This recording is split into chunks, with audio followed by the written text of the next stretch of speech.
Do you know why we celebrate Halloween? Because that's when we go trick-or-treating and get candy. Well, yes, but a long, long time ago, it was a night of great power. When the days grew short and the spirits of the dead returned to their homes to warm themselves by the fireside. All across the land, huge bonfires were lit. Oh, there was a marvelous celebration. People danced, and they played games, and they dressed up in costumes, hoping to ward off the evil spirits, especially the boogeyman. Happy Halloween and welcome to my 5th retrospective, where I cover the entire Halloween franchise from the 1978 movie all the way to the 2022 finale with Halloween Ends. This is going to be an extremely long video, as I'm going to cover everything that I possibly can, from production history to some little tidbits to related side media. Anything and everything that I can research will be covered. So, without wasting further time, because this is going to be a very, very long retrospective video, let's get started.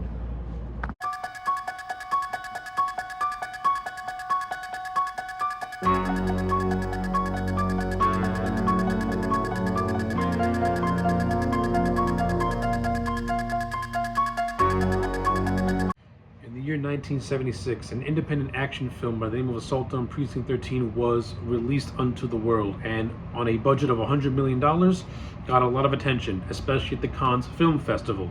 This caught the eye of Erwin Yablans and Mustafa Akkad, two men who would hire John Carpenter and pretty much give him complete creative control and a $300,000 budget to create one of the most influential horror films of all time. And of course, I am talking about the 1978 classic Halloween.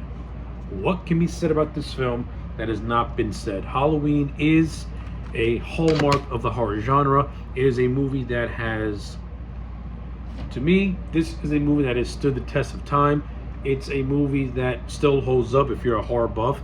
Now, yes, if you watch Halloween from a 2025 perspective, and somebody who did not grow up with the icons of a Michael Myers or a Jason Voorhees or a Freddy Krueger, you're not gonna like Halloween. You're gonna think that Halloween 78 is a very, very boring movie, and that takes forever to get going. However, if you're somebody who appreciates a slow burn and a movie that takes its time and builds up its characters and makes you care, then yeah, Halloween is going to play just fine for you, as it does for me. You know, this film is literally the definition of catching lightning in the bottle. Like, no one ever thought that Halloween was going to be a massive success, and upon the movie's release initially, it wasn't really a success. Hell, everyone thought that it was going to be a bust. But this magical thing called word of mouth kept this movie growing, and Halloween became the first independent movie to score $70 million at the box office. But how this movie came to be is just as interesting as the film itself. So let's briefly go over some of the key events as to how the first movie got made. So as mentioned, Erwin Yablans more or less came up with the idea of Halloween in title and in the initial concept, which is the babysitter to be killed by the boogeyman. Erwin Yablans, not really having the most money, sought financial support from Mustafa Akkad. Mustafa Akkad, at the time of doing this movie, was, at the time of Halloween's inception, was doing this film called The Lion in the Desert, I think it was. So he was a relatively big time producer, and he instantly got the concept that Erwin Yablans was pitching, and Yablans asked for a $300,000 budget. Now, Akkad was a little unsure about this. He was like, you get nervous when the budget's too high and nervous when the budget's too low. $300,000 is like a sweet spot almost. But you need a talented filmmaker that can take a shoestring budget and do something with it. Enter John Carpenter, and this is where his work on Assault on Precinct 13 plays in, because, as I mentioned, once Luc Yablans and Mustafa Akkad's Assault on Precinct 13, they pretty much felt confident that Carpenter, who worked with a shoestring budget on that movie, could do the same with this movie.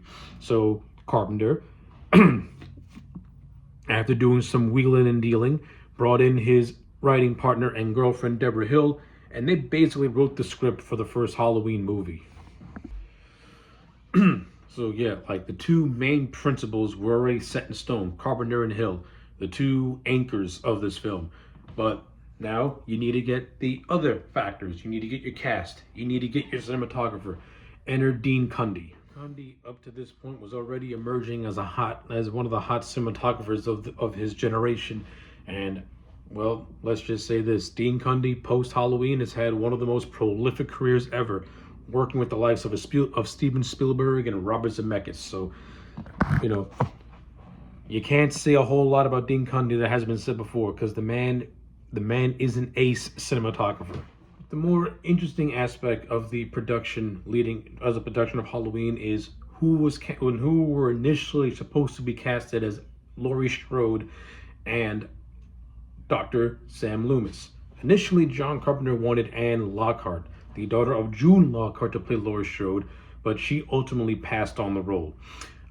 This would then lead to Carpenter casting Jamie Lee Curtis, who is actually of Hollywood royalty, as she is the daughter of Janet Leigh and Tony Curtis. Now, to all you horror buffs, Janet Leigh played Marion Crane in Alfred Hitchcock's Psycho. And since Halloween is more or less being presented as a Hitchcock-inspired movie, it kind of seemed full circle that he would get the unknown Jamie Lee Curtis to more or less headline this movie. It was almost like it was meant to be, in a way. So that was good. Now the more interesting story is Sam Loomis and how John Carpenter ended up getting to Donald Pleasence. So initially, Carpenter wanted to get Peter Cushing. A year prior to Halloween being released, Peter Cushing had just did Star Wars with George Lucas. When John Carpenter reached out to Peter Cushing's people of a potential meeting and being cast in the film, Cushing passed on the role. To my understanding, his agent said that a role like this was beneath him. And for the life of me, I really can't find a whole lot of interviews of Peter Cushing prior to his death talking about anything related to Halloween. But yeah, Peter Cushing, that was a pass. And this would lead Carpenter to have his second option, was going to be Christopher Lee. Now, initially Christopher Lee passed on the role. I don't remember why he did it. I don't think it was as harsh as Cushing, but Christopher Lee ended up passing on the role. But that's not the best part of the story. The fun part of the story was that after the release of Halloween, I think Christopher Lee had met Deborah Hill at a party or something, and he actually expressed regret over not taking the role of Dr. Loomis. Now, of course, Christopher Lee, who is a distinguished actor, played Count Dracula in the horror films, has done a number of films with Tim Burton. He said no to Halloween, but said yes to The Howling 2, Your Sister's a Werewolf. The man knows his priorities. R.I.P. Christopher Lee, you fucking legend. But after losing Peter Cushing and losing Christopher Lee, he would then go on to Donald Pleasence, which was somebody he had seen in the 007 movie You Only Live Once, I think it's called, where he played Blofeld. And Carpenter even said that he was a fan of Donald Pleasence's work. So initially Pleasence did not want to do it, but this is the story that this is now Pleasence's reason for taking the role is actually a pretty cool one. He even told John that, I don't get the movie. I don't really understand this movie. I only took this role because my daughter liked your movie, Assault on Precinct 13, because she thought the music was kick-ass in that film. I love the fact that Donald Pleasence was open and honest with Carpenter and just said, hey, listen, my daughter likes your movies, and that's the only reason why I'm doing this. That's fucking cool. That's a cool fucking story. But what makes it even better was that even though Donald Pleasence didn't do this movie because he wanted to. His performance says otherwise, because the man gives it his all as Dr. Loomis. And when I get to talking about the movie in a couple of very very soon, you're gonna understand why. I think one of the main things I admire about this movie from a production standpoint is how John Carpenter was able to get it done within a 4-week span. Like, this movie did not have a long shoot. Like, this movie had a tight shooting schedule, so going over budget was not an option. Trying to do multiple takes to get a scene right was definitely not an option. I think the most you could do in such a short time frame of shooting is maybe one retake, and a third if you stretch it out. Like, this movie had no space for error. Like, it needed to be, it was that tight. Yeah.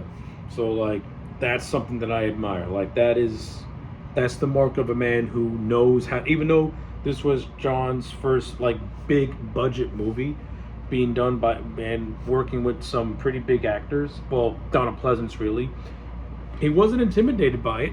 Like, he did, and he held his own, and he did the best job that he could under a lot of constraints. So you got to give Carpenter his dues. The man knows how to make a movie under pressure. But with all that production story out of the way, let's talk about the movie proper, in which, as I talk about this film, I will also sprinkle in some other important key figures who played a role in shaping Halloween as a film.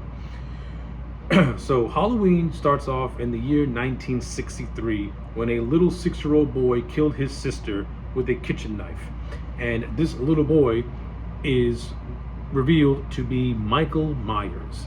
We jump forward to 1978, 15 years later, where Michael Myers has escaped Smith Grove's sanitarium after confiscating a car that was being driven by Dr. Loomis and his associate Marion Chambers. And probably one of the more suspenseful scenes in this whole movie is the scene of Loomis and Chambers going to Smith Grove's sanitarium. I like how it's a rainy night. They come across Smith Grove's and see a lot of patients all in white walking around the open area. Of course, Marion is like completely just shocked that they're wandering around doing nothing. And this leads to our first glimpse of adult Michael Myers as he attacks Marion. He doesn't kill her, he just puts the scare in her as a way to get her out of the car so he can steal it. And this is one of our first instances. This entire scene with Marion and Loomis is where we get a little bit of insight into Michael, about how for 15 years since killing his sister has never said a word, and has done and has just been more or less a model patient. Just a stillness, a complete blank slate, no personality, devoid of any and all emotions. Like, this is our first instance through Loomis's perspective as to what we're dealing with the character of Michael Myers, and it only gets more intriguing as the film goes on. So we jump to the next day, Halloween morning. We see Laurie Strode walking down the street with Tommy Jarvis. This ain't Friday the 13th. With Tommy Doyle, as they go past the old Myers house, which is now dilapidated. Fun fact, the Myers house still stands to this day, actually not too far away from its original location, in pristine condition, as the guy who bought it for, I think, bought it with a silver dollar, because they were going to demolish the house. So, but he didn't get the house because it was connected to Halloween. He bought the house because it was because I think it was like one of the original Dutch colonial houses that was built in California. So to him, that value alone was worth keeping that house alive.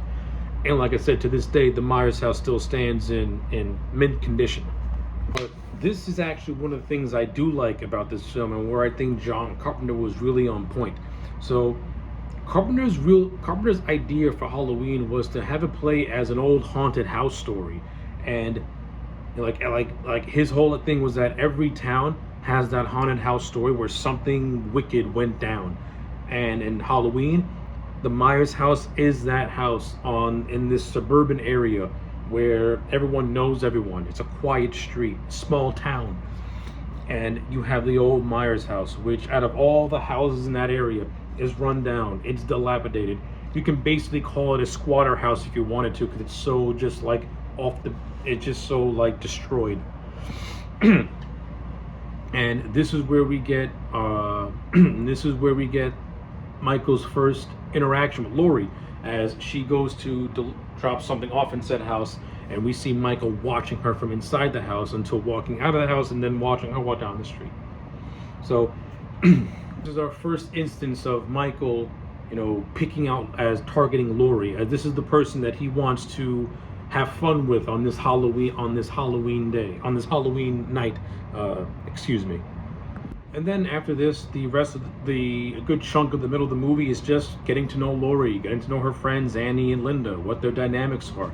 Laurie is the bookworm, Linda is the party girl, Annie is the more headstrong of the trio, somebody who is not somebody who won't take no bullshit, and the dynamics between Jamie Lee Curtis, Nancy Loomis, and PJ Soles is really, really well done. And I attribute this to Deborah Hill, because Deborah Hill did a lot of the writing for the female characters, and of course she has a lot of experience as being a babysitter in her youth, so you can really get that realistic feel with their conversations, and the chemistry of the actresses and how they play off one another is really, really well done. But this also leads to more moments of Michael just watching Laurie, just looking at her, not doing a thing, just standing perfectly still, just looking at her. And Laurie increasingly getting more and more worried, more and more scared as to why this creepy guy in a mask is watching her and following her in this very phantom-like way. And since I'm on topic of Michael Myers, we have to talk about his betrayal and the man himself, Nick Castle, the OG Michael Myers. And to be fair, to this day, even though I love James Jude Courtney and I love Tyler Mane, and I have a lot of respect for Don Shanks and George P. Wilbur and all the other past Michael Myers actors, none of them have come close to replicating what Nick Castle did in this first movie. Nick Castle didn't play Michael Myers as somebody with brute strength or just ferocity. He played him as just almost like a phantom-like specter. And that to me is Michael at his most scary, is when he's not really killing. He's just there. He's just looking. He's just lurking. He's not doing anything. That's Michael Myers at his most scary, at his most creepiness. And the direction that Nick Castle, gave, and the direction that John Carpenter gave Nick Castle, was genius, which is just walk. Don't do anything. Just walk. And it worked. Simplistic direction made Michael Myers the character that he is. And of course you have you have Nick Castle bringing his own little things to the role as well, which I'll touch on later.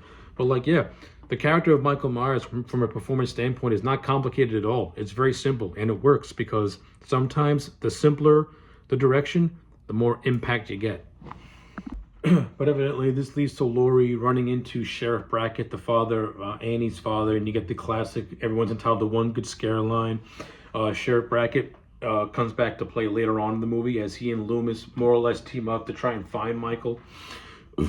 Excuse me. But yeah, more or less, nothing really all that intense happens for a long time in this movie. It's just a lot of buildup. It's just a lot of suspense.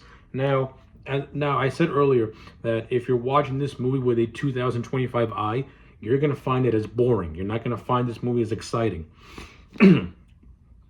But this is where the music comes into play. So a horror movie is like a human body. You have the skeleton, which is the movie itself. But in order for that skeleton to have any support, you need the meat. And the meat of a horror movie is the music. If the music does not set the tone for what you're watching, then the movie will fall apart, or just completely fall apart. This is where John Carpenter excelled even more, because he created the iconic music for Halloween. He created the iconic theme song, that doo-doo-doo-doo-doo-doo-doo, which was just 5/4 time, that he played on an electric piano, and it worked. It was great. And you have a lot of good musical pieces in this music that really set that tone of just like eeriness, unsettlingness, and just like what's gonna happen. Like every time you see Michael, a sound cue plays or a creepy piece of music plays like doom doom doom. So like yeah, like this is what John Carpenter meant when he said that when an executive saw this movie without the music, they found it boring. But once they had the music in, it was a totally different experience. And that's what Halloween is. Halloween without its music, it really isn't an exciting film. But with that music, it just makes it that much better. So yeah, so at this point we just get scenes with Laurie and Annie just hanging out, doing stuff, getting ready to go babysitting. While on the flip side we have Dr. Loomis trying to search for Michael Myers. This is where he finds an abandoned truck and finds out that Michael is going to Haddonfield or is in Haddonfield already. But this is where we see that Michael had killed the truck driver and stole his clothes. So yeah, the Michael's first kill outside of Judith was off screen, but that's fine. You want to know why that's fine? Because it plays better like this. Because Loomis was literally steps away from finding this dead truck driver, but once he saw the matchbook for the Rabbit in the Red Lounge and saw that Michael took his robes off and is on the loose, he don't have time to do no more to search for nothing. He has to get himself to Haddonfield, and that's exactly what he does. So as Laurie and Annie are going off to their babysitter adventures, they just have girl talk. They talk about my boy Ben Tramer and how Laurie has a crush on Ben Tramer. They run into Sheriff Brackett, who is investigating a robbery at a hardware store. This is where we get the first scene between Brackett and Loomis, in which Brackett will give Loomis a time of day and hear his story about Michael coming to Haddonfield. Of course, we see these guys later on in the film, in which Loomis gives the iconic speech, which I'll touch on in a minute. But yeah, the girls go to their respective houses. Laurie goes to Tommy Doyle, while Annie goes to babysit little Lindsay Wallace. So once our main girls are where they gotta be, we go back to Sheriff Brackett. We go back to Dr. Loomis as they visit the old Myers house. And this is where we get more insight into Michael Myers and Loomis's diagnoses of Michael Myers as he tells the story to Sheriff Brackett.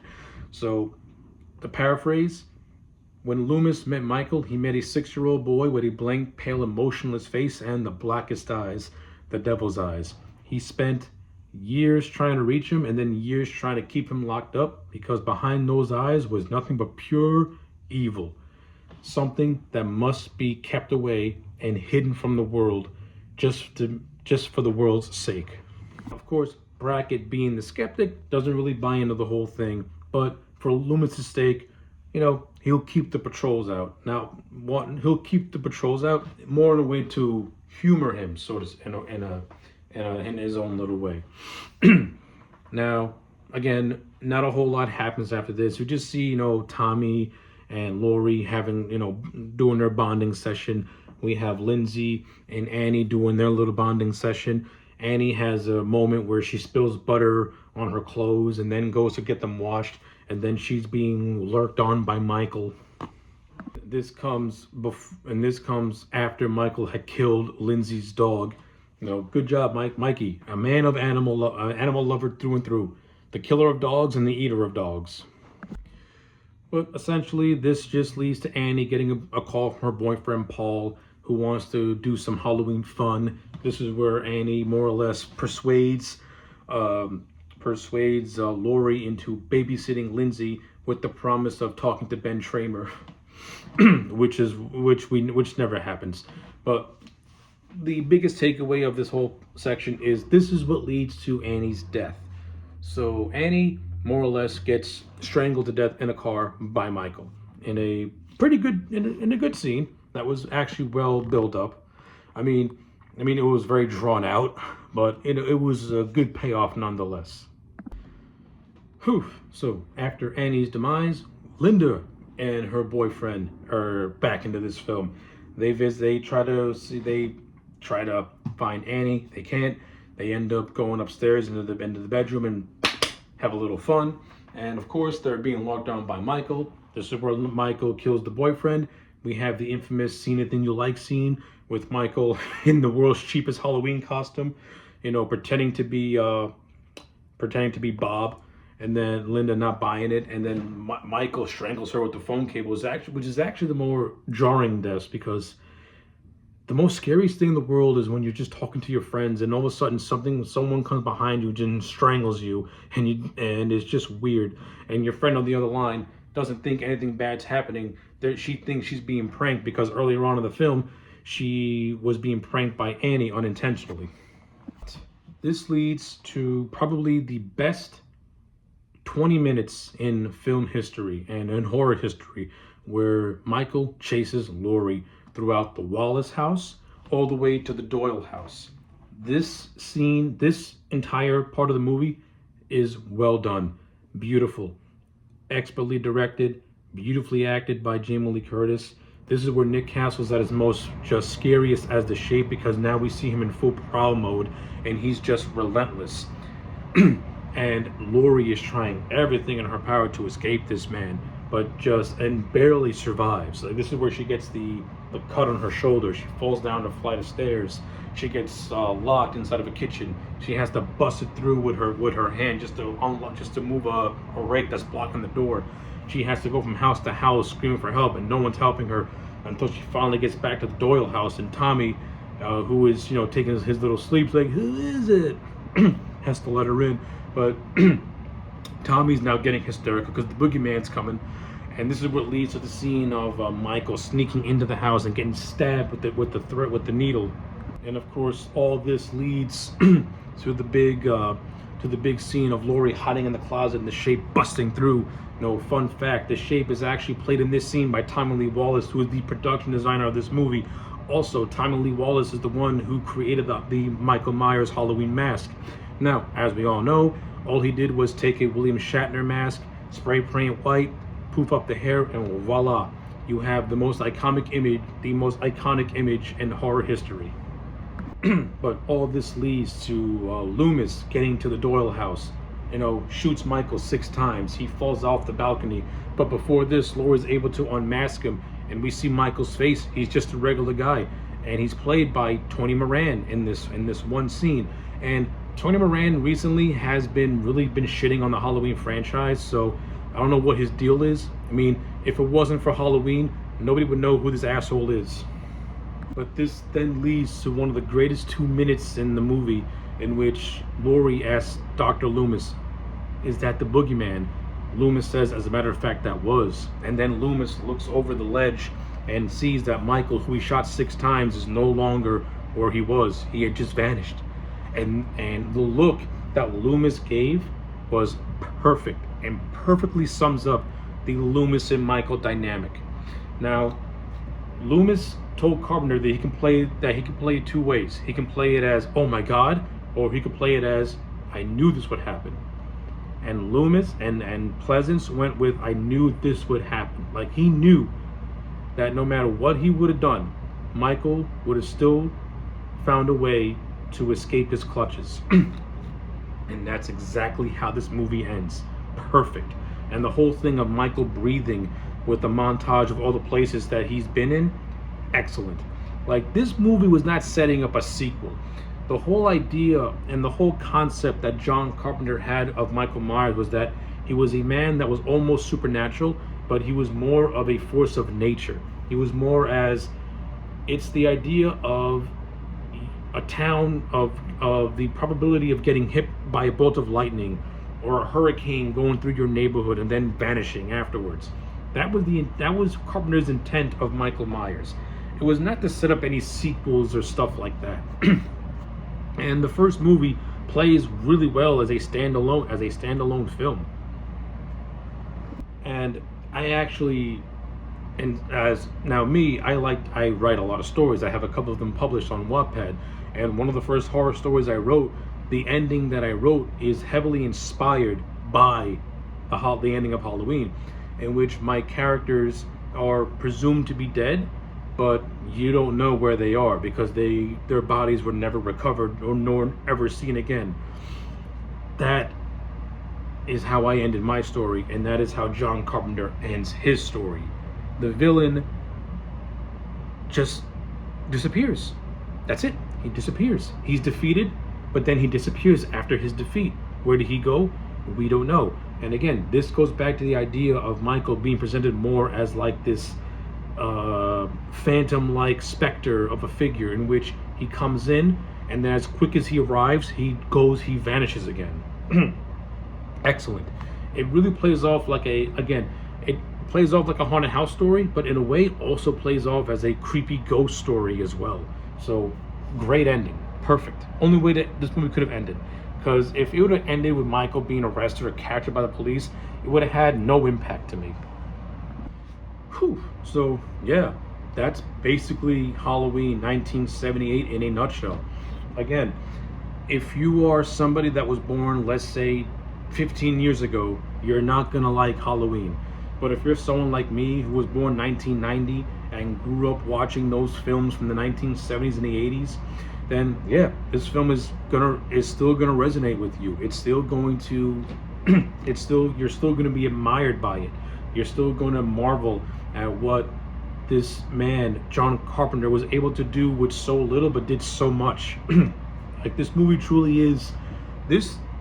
truly is the definition of a blue collar horror movie in which everyone worked their asses to the bone to get this thing made.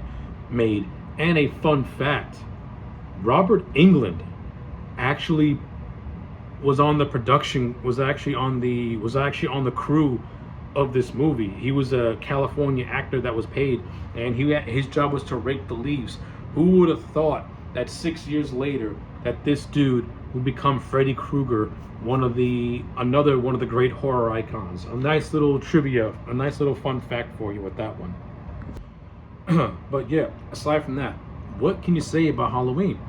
This movie's aces. The direction, top tier. The cinematography, on point.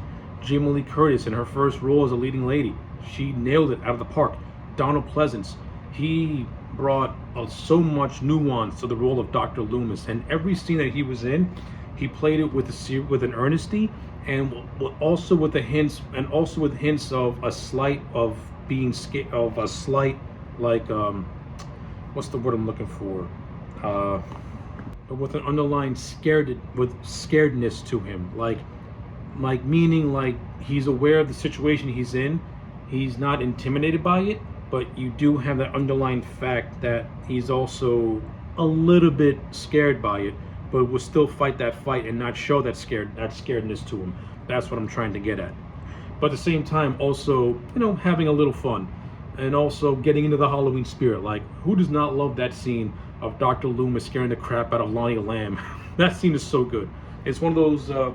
It's a comedy. It's a comedic scene in a serious movie that works without undercutting the tone. It's so good, and it's one of those rare moments where Dr. Loomis gets into the Halloween spirit and kind of feels like a kid again. It's good stuff. I love that stuff. Yeah, I don't really have anything else to say about Halloween 1978. The movie's awesome. It's a masterpiece. This is not my favorite John Carpenter movie, but it's definitely in the top 3. Absolutely. Like, my favorite Carpenter movies are The Thing, Escape from New York, and Halloween. To me, those 3 movies are Carpenter's best and are aces. And yes, Halloween is a 10 out of 10. Don't ever mistake that. So, after this movie had its big success with $70 million on a shoestring budget, becoming one of the biggest grossing independent movies for a very, very long time, Mustafa Akkad saw a lot of green and was very happy with the return on his investment. And it would take 3 years to get a sequel off the ground. And this sequel, well, let's just say this. This sequel would forever render this series problematic for a lot of people, as it would introduce a twist that would forever, let's just say, put the character of Michael Myers in this weird holding pattern. Yeah. We're getting to what many consider to be the slow yet steady downfall of this franchise.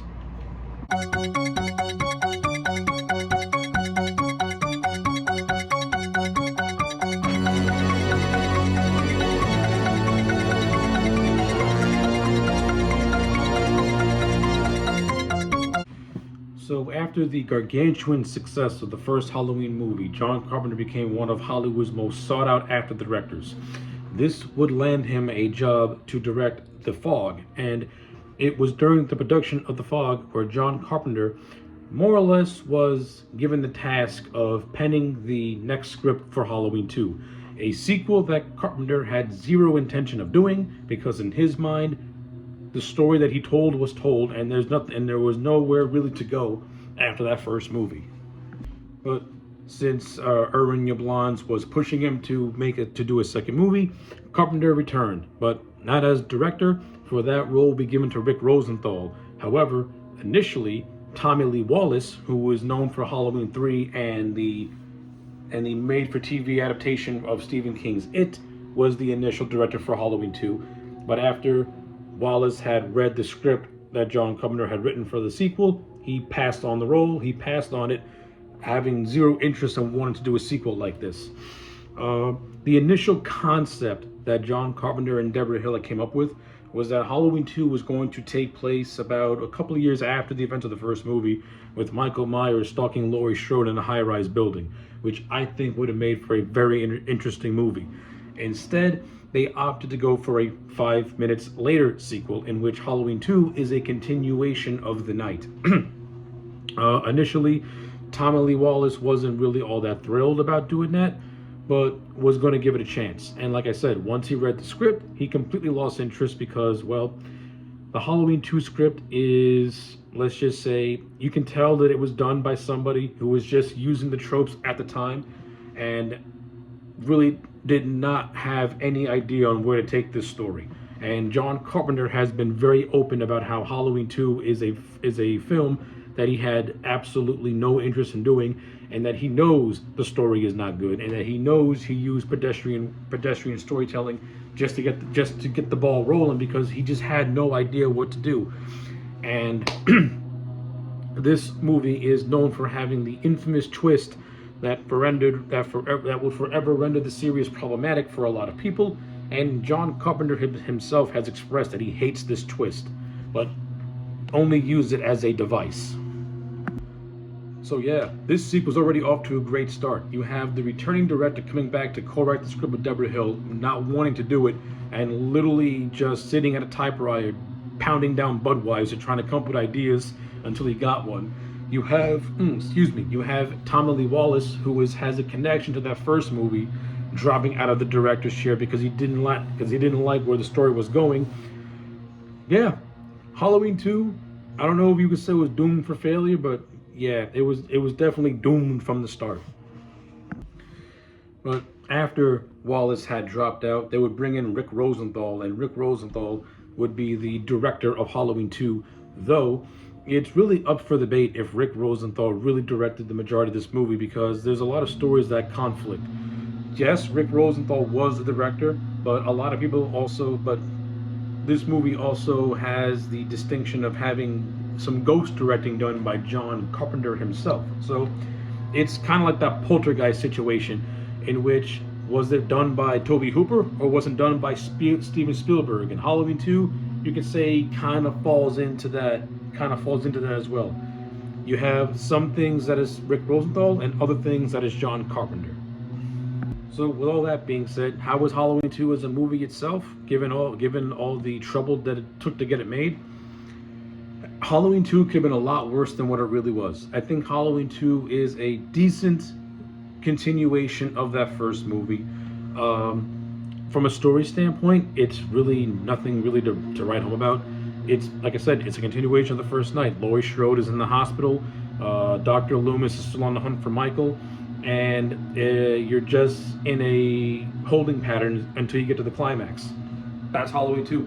Halloween 2 puts the viewer in a holding pattern until you get to the last 30 minutes where the movie gets remotely good.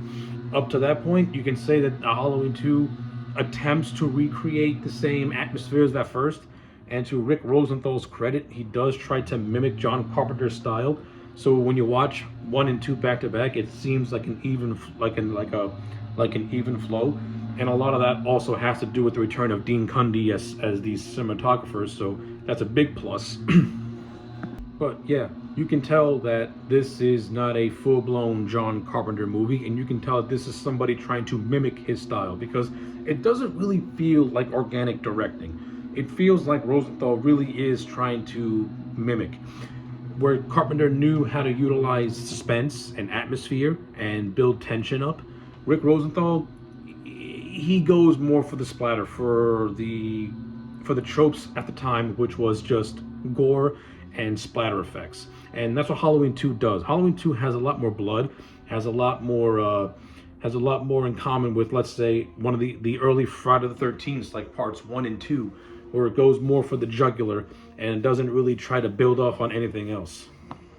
Michael Myers this time is played by the legendary Dick Warlock, and I like Dick Warlock as Michael Myers. I ain't gonna lie. He tries to do his best. He tries to do his best impersonation of Nick Castle, but he also brings his own little thing to the table as well. And I think what Dick Warlock did was give Michael more of an imposing presence, and he gave him more of that slow motion walk. Like Michael's slow motion walk in this movie, I think is much more scarier than Nick Castle in the first in the original. That's just my opinion. And I think Dick Warlock can get a lot more brutal as Michael, especially when he does some of the killings. I think some of the killings in this movie are some of Michael's best. There's the infamous hot tub scene with one of the nurses where her face gets melted. The scene where he stabs a nurse in the back with like a scalpel, and he raises her into the air until her clogs fall off. Like this is, I think Michael has got some of his most brutal kills in Halloween 2.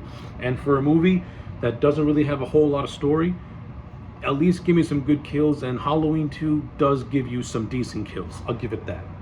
In terms of everything else that surrounds it, it's okay. Jamie Lee Curtis returns as Laurie Strode in what would be her final performance until H2O, and she's relatively wasted in this movie. Like Laurie Strode, for the majority of this movie, is confined to a hospital bed, and nothing's really happening with her. And she develops this a little bit of a romance with one of the paramedics by the name of Jimmy, played by Lance Guest, and the chemistry is okay between these two. It's all right. I don't think Jimmy is really all that interesting as a character, to be honest with you. Ben Tramer is in this movie. Ben Tramer also is killed off in this movie because Loomis mistakes him for Michael Myers. How do you mistake Ben Tramer for Michael Myers is beyond me, because why would Michael Myers carry around a trick-or-treat bag? I'm just saying. That whole scene where Ben Tramer gets killed is really stupid. It makes absolutely zero sense. And what is with the explosion with that death? I'm like, are you kidding me? I've seen car accidents. I've seen other cars crash into other cars. There ain't no way in hell a news van is gonna blow up like that unless you have some nitrogen in that motherfucker. I mean, that is some stupid ass shit. But I digress. I actually do agree with a lot of the fandom where I think Jimmy should have been Ben Tramer himself. I think that would have made the budding romance feel much more organic, and would have played, and you could have actually played up on the whole thing of Laurie having a crush on Ben that was established in that first movie. I think that would have added more spice. But again, we didn't get that. Instead, we get Jimmy the paramedic, and Jimmy the paramedic is a wet blanket. Lance Guest is a capable actor. He does his best, but it is what it is. To tell you the truth, one of my favorite characters in this movie is the character of Bud, who is the other paramedic that hangs out with Jimmy, played by Leo Rossi, I think the actor's name is. I think Bud's hysterical. He's in a relationship with one of the nurses, and as they're trying to get it on the hot tub, Michael knocks them both off. Not to mention, Bud has one of my favorite scenes, has some of the more humorous lines in this movie, so I'll give him that. What else? There's so much more to talk. There's so much more to cover. Donna Pleasance once again returns as Dr. Loomis, and as usual, Pleasance puts in a really good performance. Though you can tell that John Carpenter had no idea what to do with the character of Loomis, as Loomis just bounces around from location to location until you get to the climax, and he doesn't do anything. I mean, he has some pretty cool scenes. I love the stuff with Dr. Loomis and with Donna Pleasance and Charles Cyphers, Loomis and Brackett. I like their chemistry in that first movie, and I like the very few scenes they have in this movie. The scene where Sheriff Brackett finds out that Annie was killed by Michael is a really good scene, and some of the best acting that Charles Cyphers does in this whole movie. It's really, really powerful, and I like it a lot. And I like how he almost takes his grief out on Dr. Loomis. but you can also see the sadness that Dr. Loomis has, because he never wanted this to happen. He tried to prevent this from happening, but nobody listened to him. Like, stuff like that is where this movie's on its mark, but when it shies away from it, it's just, you're just waiting and waiting and waiting for something good to happen. But we'll say this: Halloween 2 was the first movie in the franchise to kind of sort of start to play with the whole Celtic origins of Halloween, where there's a scene where Dr. Loomis and a character by the name of Sheriff Hunt go to a school, and on the blackboard it says Sam Hain, and Loomis gives like a little bit of a history of what Sam Hain it's pronounced Samhain, but he gives a little history on what Sam Hain is supposed to mean, and how it means the Lord of the Dead, the end of summer, the festival of Sam Hain, Halloween.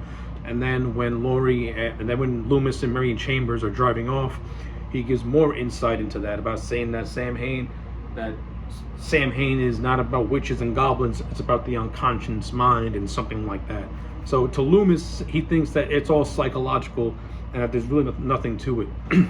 Like, again, this was the first movie to really explore that idea, or at least set it up before it gets expanded upon in the Thorn trilogy, which I am not really looking forward to covering aside from Halloween 4, but I digress. So yeah, like the stuff with Loomis, even though he just bounces around from location to location, Donald Pleasence still gives it his all, and he still managed to turn out some gems, some of the more memorable scenes of this film. So I'll give it that. I do like the whole setting of the hospital and one location. I don't like the fact that this hospital is dim lit. I don't like the fact that it's virtually empty. This is probably the first time in the history of life where a hospital has barely anyone in it. I've been inside hospitals. I've been in hospitals until later at night. It's never this empty, and it's never this dead. So like, yeah, in terms of location, the location is cool, but I think this movie did not do even a remotely good enough job at actually utilizing the whole idea of Michael stalking a hospital and potentially knocking off more patients and nurses one by one on his way to Laurie. But like I said, he does get a couple of good decent kills, like when he kills the two nurses, that was cool. When he kills the security guard by stabbing a hammer through his head, that was a decent scene. It's like, yeah, it's not like Rick Rosenthal. It's not like he didn't try to utilize the hospital location. I just think he could have done a much more better job if the hospital was more populated and wasn't so dim lit. Like, actually, like, make it feel lively, make it feel like there's actually some stakes in here, and that there's people whose lives are really in danger. You never get that sense. It kind of the movie may take place in a hospital, but it might as well just be another random house down the street, as to how, like, just scarcely populated it is while inside. If I haven't talked about story much, is because this movie doesn't really have much of a story to tell. Like, Dr. Loomis doesn't really do anything till the end. We don't really learn about anything. We don't learn anything about Laurie till the second half of the movie, where it's revealed by Marion Chambers. Actually, I'll say this: throughout the movie, they pepper in these dreams that Laurie's having when she was younger, and then those little dreams get paid off when Marion Chambers reveals to Loomis Nancy Stevens will forever go down as the actress that revealed the sibling connection between Laurie and Michael. So props to the great Nancy Stevens. It's not till this part where Marion Chambers reveals to Loomis that Michael and Laurie are siblings. Laurie was born 2 years before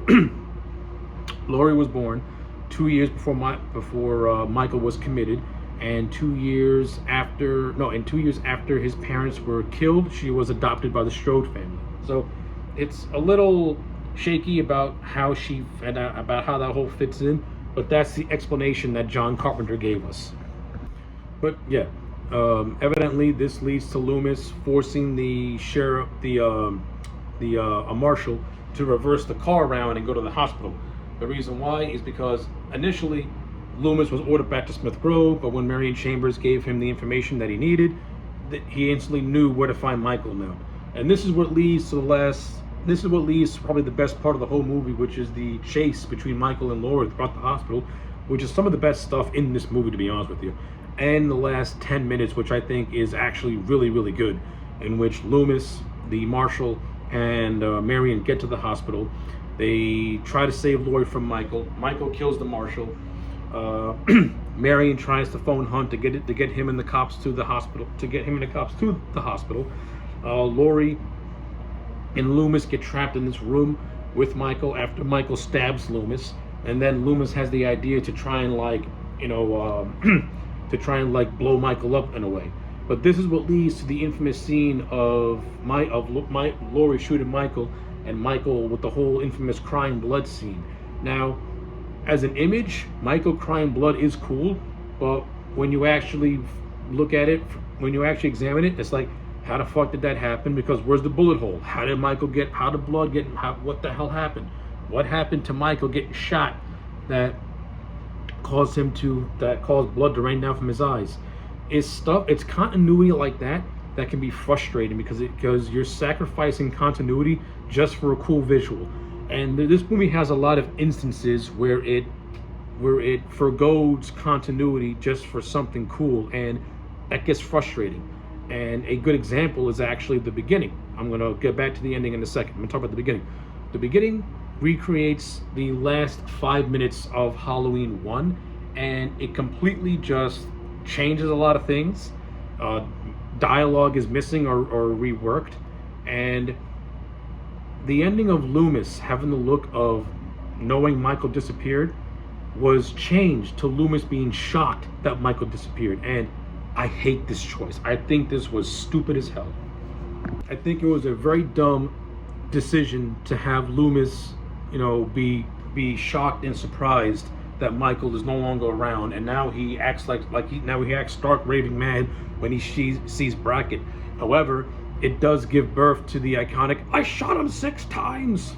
So at least that's cool. But again, you're sacrificing continuity just for something cool.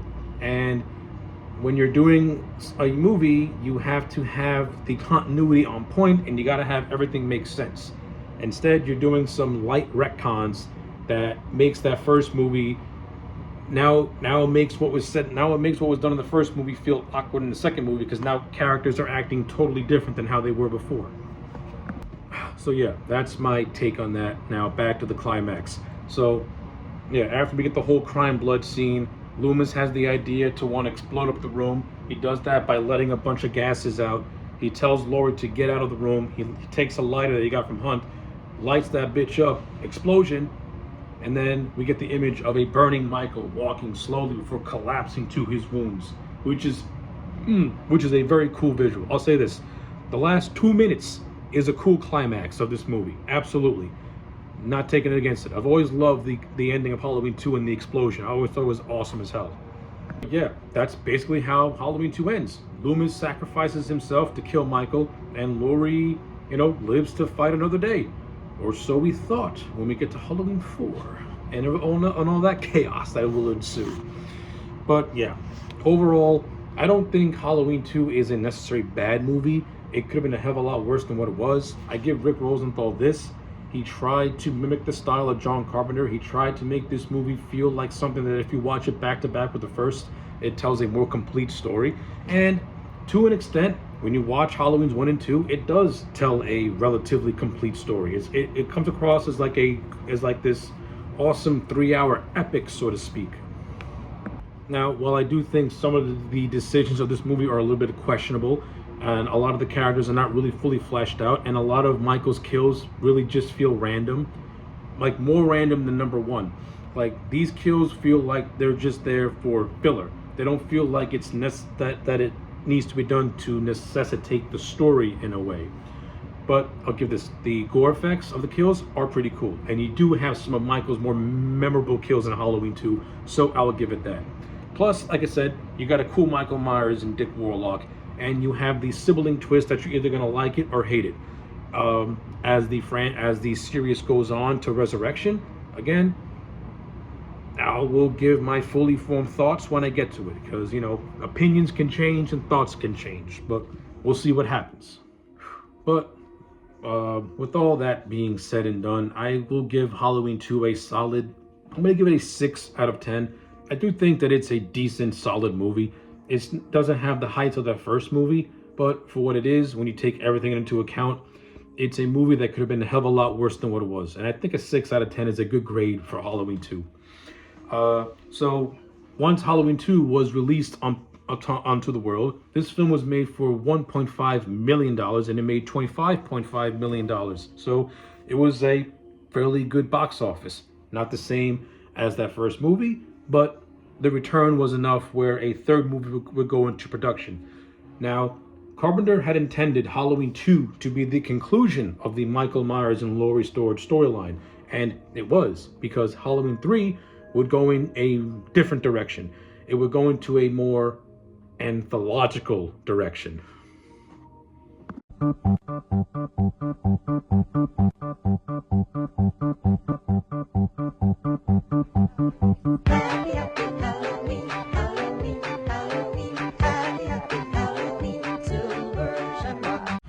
So, after the conclusion of Halloween 2 to the Michael Myers storyline, producers once again wanted to do another sequel. However, John Carpenter and Deborah Hill were reluctant to return as they did not want to tell the story of Michael Myers. However, Carpenter and Hill would only do the project if they could take the series into a different direction, and that direction would be that of an anthology in which you would tell stories that take place on Halloween that deal with things that could happen on Halloween. It would be disconnected from the Michael Myers storyline and tell its own original thing. Kind of similar to like a Tales from the Crypt or the Twilight Zone. So with that idea in place, John Carpenter would recruit up-and-coming director Joe Dante, who had just done The Howling, and they would recruit the writer Nigel Neal, who was the creator of this show called The Quatermass. I've never seen it, but a little trivia for you. Now Carpenter and Joe Dante recruited Neal because they're massive fans of his work, and the skeleton of the movie is based off Nigel Neal's original screenplay, though a lot of details were flipped once Joe Dante left the project and Tommy Lee Wallace was brought in to revise the script and take over directing duties. And the whole concept of Halloween 3 was that it wasn't going to be a slasher movie.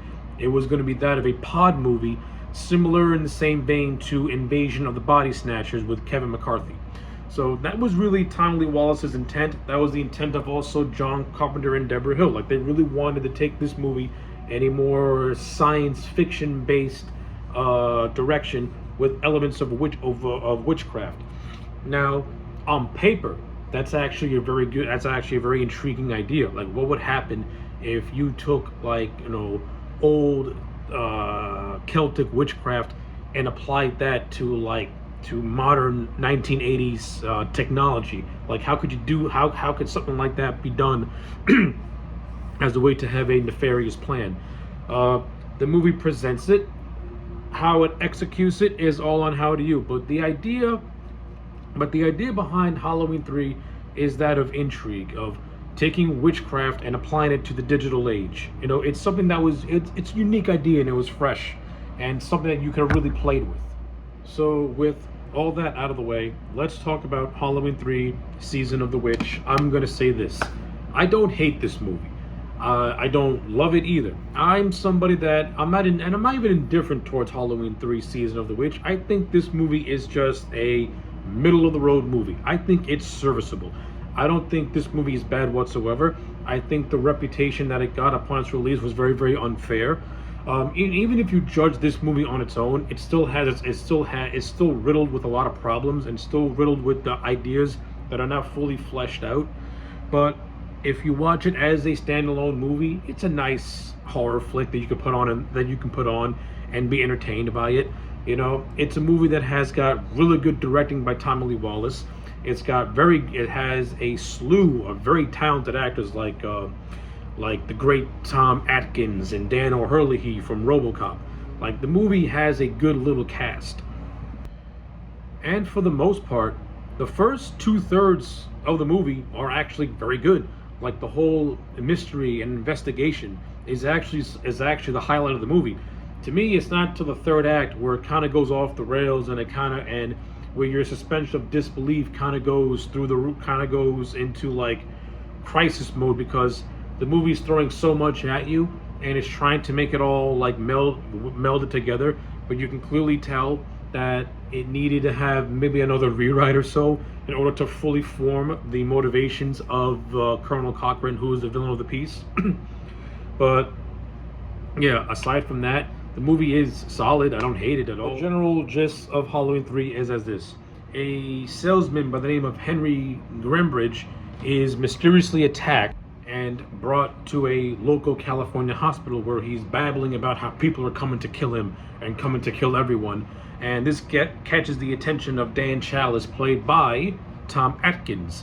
During the course of this evening, the man Henry Grimbridge is later killed by this mysterious assailant in a suit, and then this suit decides to go into a car and emulate himself, thus exploding.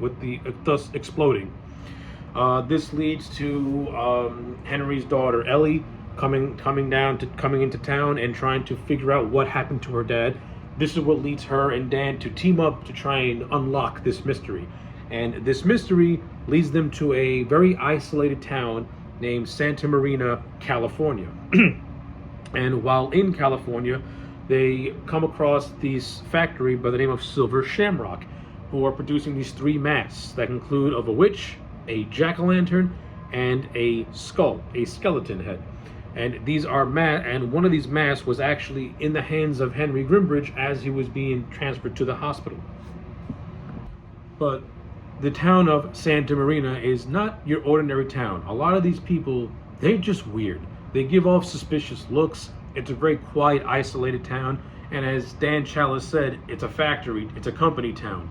So it's pretty much a town that is run by Colonel Cochran and run by the Silver Shamrock Company. So after taking residency in a motel, they come across a family by the name of Buddy Cupper and another woman by the name of Marge Gutman, who was also proprietor of these Halloween masks. Who strikes up an early friendship with the character of Ellie. We have a scene where Dan and Ellie, they express their romantic feelings for each other and have a little action with one another. Yeah, this is so forced and so dumb. Why does Dan and Ellie need to go at it like rabbits? I have no idea. But that's not the gist.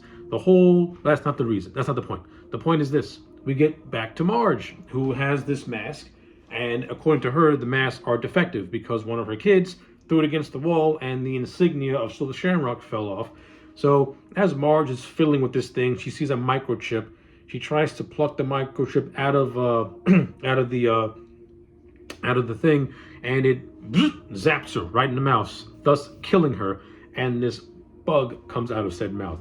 So this is our first clue as to what could possibly be going on. Like, why does this Halloween mask have this laser in it? Like, what's going on over here? But as Marge is being carried away from the motel, we get our first introduction to Colonel Cochran, played by the great Dan O'Herlihy. And I'm just going to say this. Aside from Tom Atkins, who puts on the second best performance in this movie, Dan O'Herlihy, in every scene that he's in, he steals the show. Dan O'Herlihy as Colonel Cochran is just that right amount of uncomfortable pleasantness and just sheer menace, but never raises his voice. And he always has this air of just being creepily polite. Like, I like the character of Colonel Cochran. He's more scarier to me than Michael Myers, mainly because not only the fact that he's just a regular guy, but because he never raises his voice. He never loses his temper. He always has this air of just sophistication to him, and it's downright unsettling in a lot of the scenes he's in. And to me, a lot of this movie's strongest scenes are when Tom Atkins and Dan O'Herlihy interact with one another, especially when you get into the third act. But anyway, this is what leads Dan and Ellie to go to the Silver Shamrock factory to do a little tour with with Buddy and his family. Colonel Cochran shows them the in and outs of the mask making business. We get this mysterious final processing, which no one's prohibited to go into. But during this tour, Ellie sees her father's car and she runs to said car to try and get some answers. This is what sets off Cochrane. This is what sets off his mechanical men. Wow. Ellie just made her and herself Dan. But you can also say that earlier on in the movie, when Dan was calling one of his work colleagues, his phone call is actually being traced as there was like a bug implanted by the phone. But anyway, Cochrane is now on to Dan and on to Ellie. And now plans are in motion to try and get out of Santa Marina because things are not what they seem. And in order for them to continue, they need to have some law enforcement with them. Of course, Dan tries to find law enforcement, has no luck. When he gets back to the motel, he finds Ellie is missing, and now Dan is on the lookout trying to find out what happened to Ellie. Of course, Cochrane had his men kidnap Ellie and take her to the factory, which is where Dan ends up being. And is in this scene where Dan has a fight with one of these androids, and it's revealed that these androids are androids to Dan Chalice. And this is where Cochrane more or less tells Dan his plan about what he wants to do. So basically, the movie sets up earlier that there was a robbery at Stonehenge, and one of the Stonehenges were were stolen from its place. It's revealed that Cochrane had taken Stonehenge and put it in his factory, as he's going to use it to do something to these Halloween masks as a way to pull a prank on the children. And this whole thing, this is where the movie kind of gets interesting. Well, this is where Cochrane's plan is interesting, but the execution of it was kind of sloppy. Cochrane's whole thing for what he's doing and why he wants to kill the children is because he wants to go back to the roots of Halloween, to the pagan roots of Halloween, to the festival of Samhain, where the last great sacrifice took place thousands of years ago, where the hills ran red with animals and children. Cochrane wants to go back to the roots of it all. And this is where it's revealed that Cochrane is into witchcraft, and he used his witchcraft, and he used this to manipulate the technology in order to kill the children on Halloween. Of course, you have the infamous jingle that which is played all throughout the film to nauseating effect, but it's this particular jingle that's going to be used to trigger these masks into killing these kids.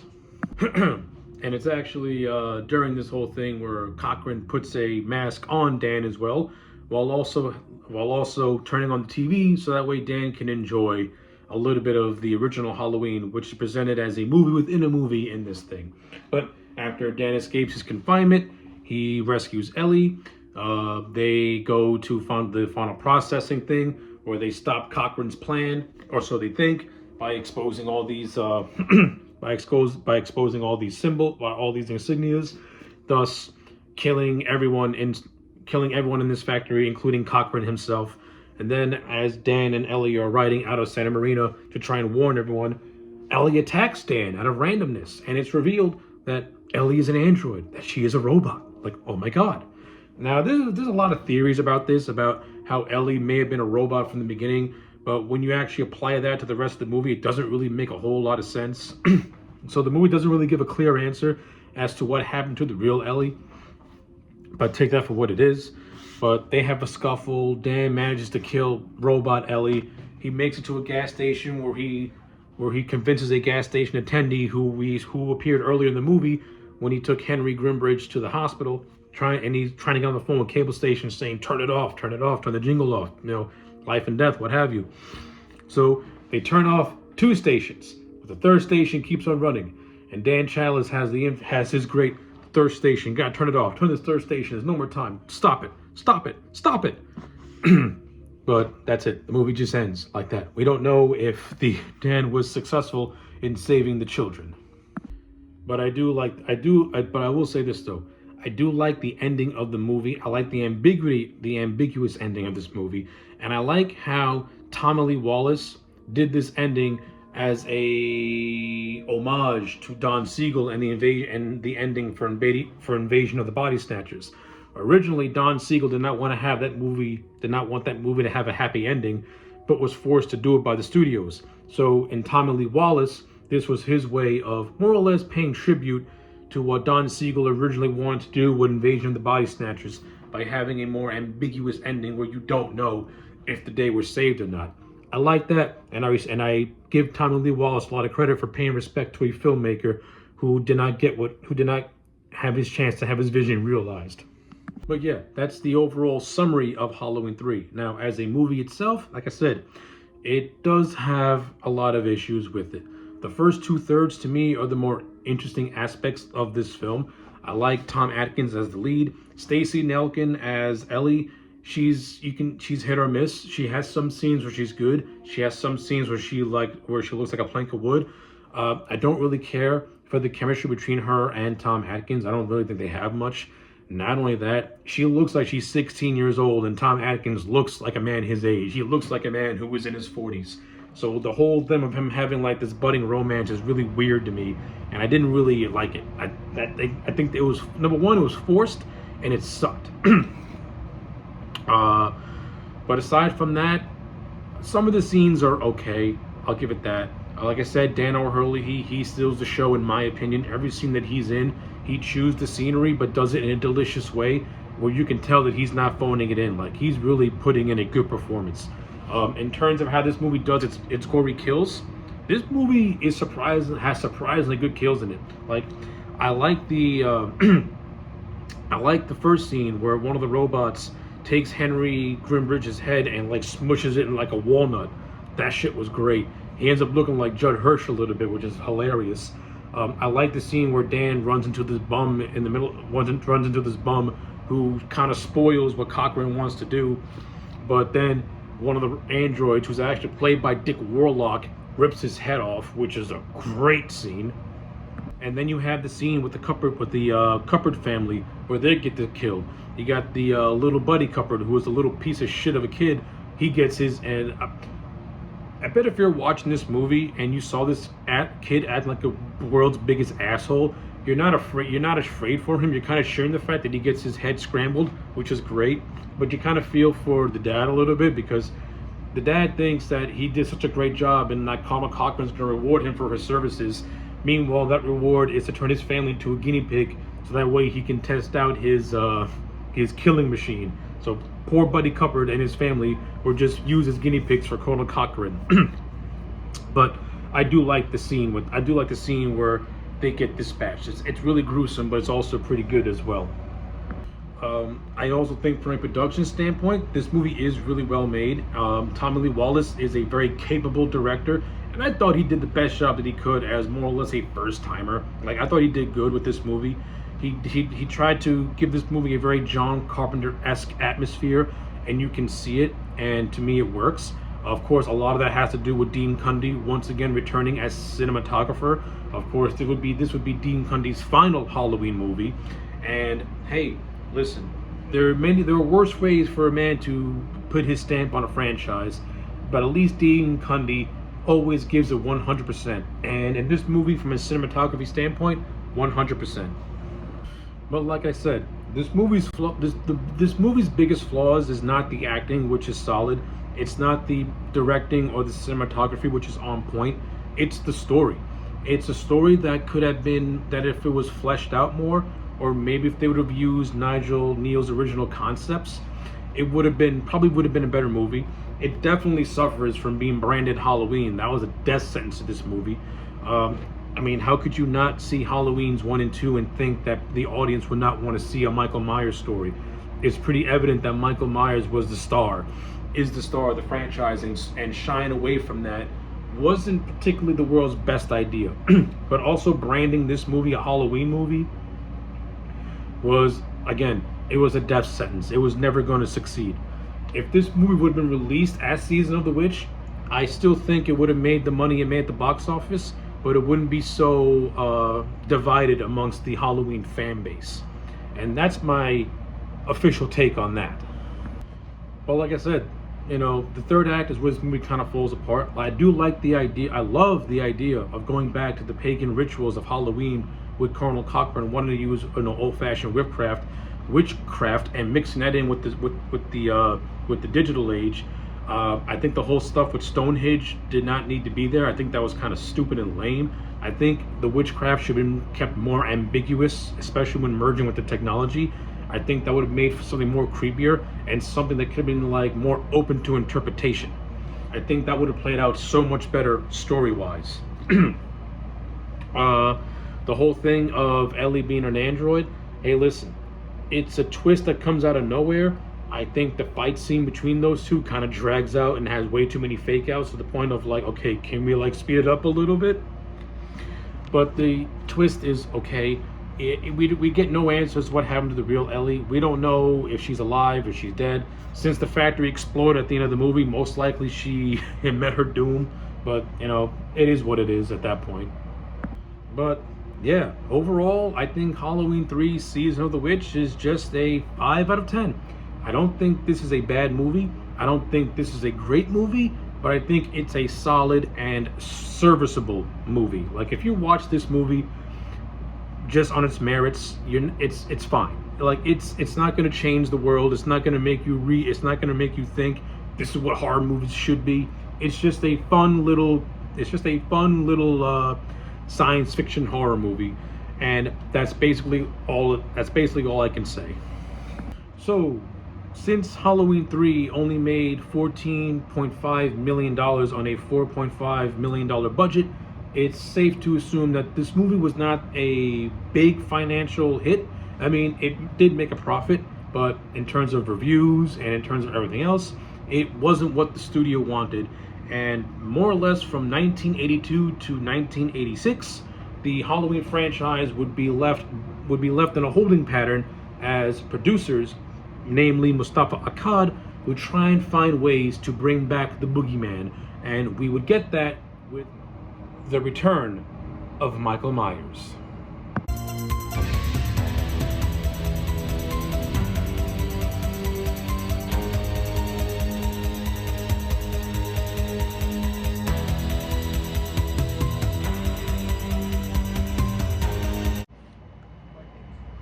Okay, so the 6-year journey to get the return of Michael Myers was one hell of a journey. So initially, John Carpenter and Deborah Hill had enlisted the help of a screenwriter by the name of Dennis Etchison. Now, Dennis Etchison had penned novelizations of Halloweens 2 and 3, and thus he was hired to write the first screenplay for Halloween 4. And his idea is actually that of one that's very, very intriguing. So his initial idea was that Halloween was going to be banned in Haddonfield. And by banning Haddonfield, the town was going to erase Michael Myers from its existence. However, the teens are rebelling against the ban of Haddonfield, and because they are rebelling against the Haddonfield ban, they ironically will bring Michael Myers back into existence. So Etchison's idea was that of a ghost story, and I think that could have been a very, very interesting and very just, Stephen King-esque direction to take the franchise. However, Mustafa Akkad found this idea to be too cerebral and too smart for a Halloween movie, and thus did not want to do it. Now, it was at this point where Deborah Hill and John Carpenter threw their hands up and just sold the rights to Mustafa Akkad, no longer wanted to be a part of this franchise. Now, after Carpenter and Hill had sold all rights to the Halloween title to Mustafa Akkad, Akkad now could do whatever he wanted with this, and he wanted to go back to the basics of that first movie and kind of have the fourth movie go back to that tone. And this is where he would go through a number of drafts. There was one draft that had the return of Laurie Strode, where she would have a daughter. They'd be living in Chicago. Michael Myers would find them in Chicago. He would kill a rock star. This movie would have been like, this version of Halloween 4, if it would have happened, would have been like an MTV Halloween, because Michael would be decked out in leather. It would have looked absolutely ridiculous. Like, this would have been glam rock Michael Myers, and no, you're overthinking it. And this is where we get Alan B. McElroy, who now is more famous for writing a bunch of Spawn comics, and of course he wrote the first Spawn movie. He wrote Wrong Turn as well. Say what you want about Alan B. McElroy as a writer, as opposed to his later works, But his writing for Halloween 4 is one of the saving graces of this movie.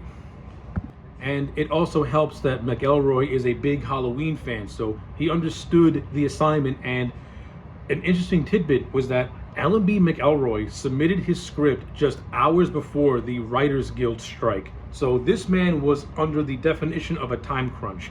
Now, yeah, some could say that this movie had a rush job and that the script could be a little bit more fleshed out. But because McElroy was literally in a race against time to get this thing done, it's a miracle that what he wrote ended up more or less being filmed. Now, that's not all this movie's troubles. Jamie Lee Curtis had opted not to return to the Halloween franchise, and thus they had to figure out a way to write to the character of Laurie Strode out of the franchise, which they did. This is the first movie to begin the Jamie Lloyd trilogy, and of course the quote-unquote first chapter of the Thorn trilogy. And yeah, here we go. Just an interesting tidbit. I like how when we got to like the mid 80s, the three big slashers had their own trilogies within the franchise. Like Friday the 13th and Jason had the Tommy Jarvis trilogy. Freddy Krueger had what many called the Dream trilogy, which was Dream Warriors, Dream Master, Dream Child. And Halloween, starting with 4, had the Thorn trilogy, which didn't really become a thing until you get to part 6. But yeah, I found that to be a little interesting tidbit, but I digress.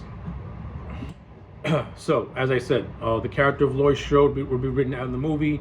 In her place, Jamie Lloyd, played by Danielle Harris, would take center stage, thus beginning her little her little story arc in the Halloween franchise.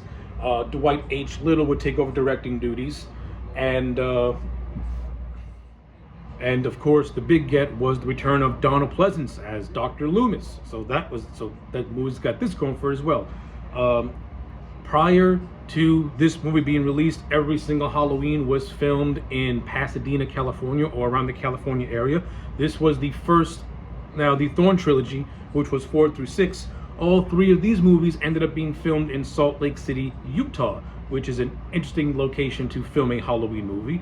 But they did it because, well, it's just more cheaper than California, I guess. Filming would start in April of 1988. It would last for 35 days to meet its October 1988 release date.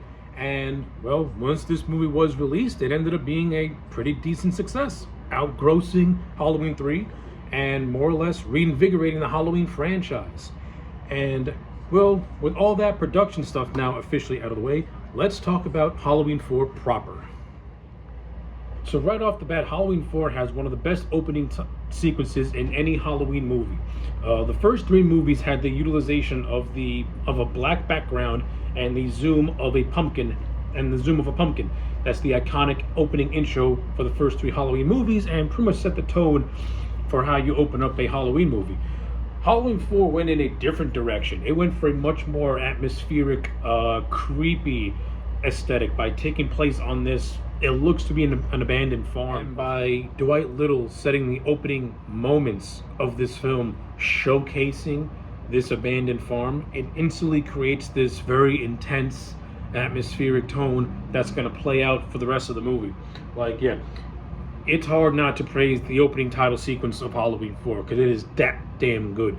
Even if you watch it in isolation, it'll go down as one of the best opening titles to any horror movie, and I dare say any movie in general, because it does what an opening title sequence is supposed to do, which is capture the viewer's attention and tell them that, listen, if you think you're a little unsettled by this, just wait till you see what comes later. And what comes immediately after this? Well, the movie doesn't waste any time at getting the ball rolling. So we see these 2 paramedics on their way to Ridgemont Hospital as they are being ordered to transfer Michael Myers back to Smith's Grove. Now, while going through Ridgemont, they are on a tour by a security guard who gives them the rundown of what happened 10 years prior to the event of this movie. We learned that Dr. Loomis and Michael Myers both survived their fiery demise at the end of Halloween 2. Side note, Alan B. McElroy's original opener was to be the ending of Halloween 2, in which we see Donald Pleasance, as which we would have seen Dr. Loomis being going through a wall safe from the fire explosion. That would have been the explanation as to how Dr. Loomis survived the fire of Halloween 2. But due to budgetary constraints, that opening title sequence, that original opener, did not happen, which would have been a shame, because that would have been a good way to open up the movie and explain the reappearance of Dr. Loomis. But I digress. Our paramedics, after being told the story of 10 years ago and where Michael is now, he's in a coma, and yeah, he has been dormant for the last decade, and he's being watched over by another doctor by the name of Hoffman, played by Michael Pataki. I have a lot to say about the character of Dr. Hoffman. Not really much in this movie, but the missed potential that could have been with the Dr. Hoffman character, especially when you get to Halloween's 5 and 6 and the revelation of the Man in Black in 6. Yeah, when I get to Halloween: The Curse of Michael Myers, I'm going to go back to this. But I'll make a long story short. Dr. Hoffman, he's a colleague of Dr. Loomis. They want to portray these two as friends, though though Hoffman is a little antagonistic towards Loomis, as he's telling the paramedics that with Michael no longer being here, Loomis can either retire or just drop dead.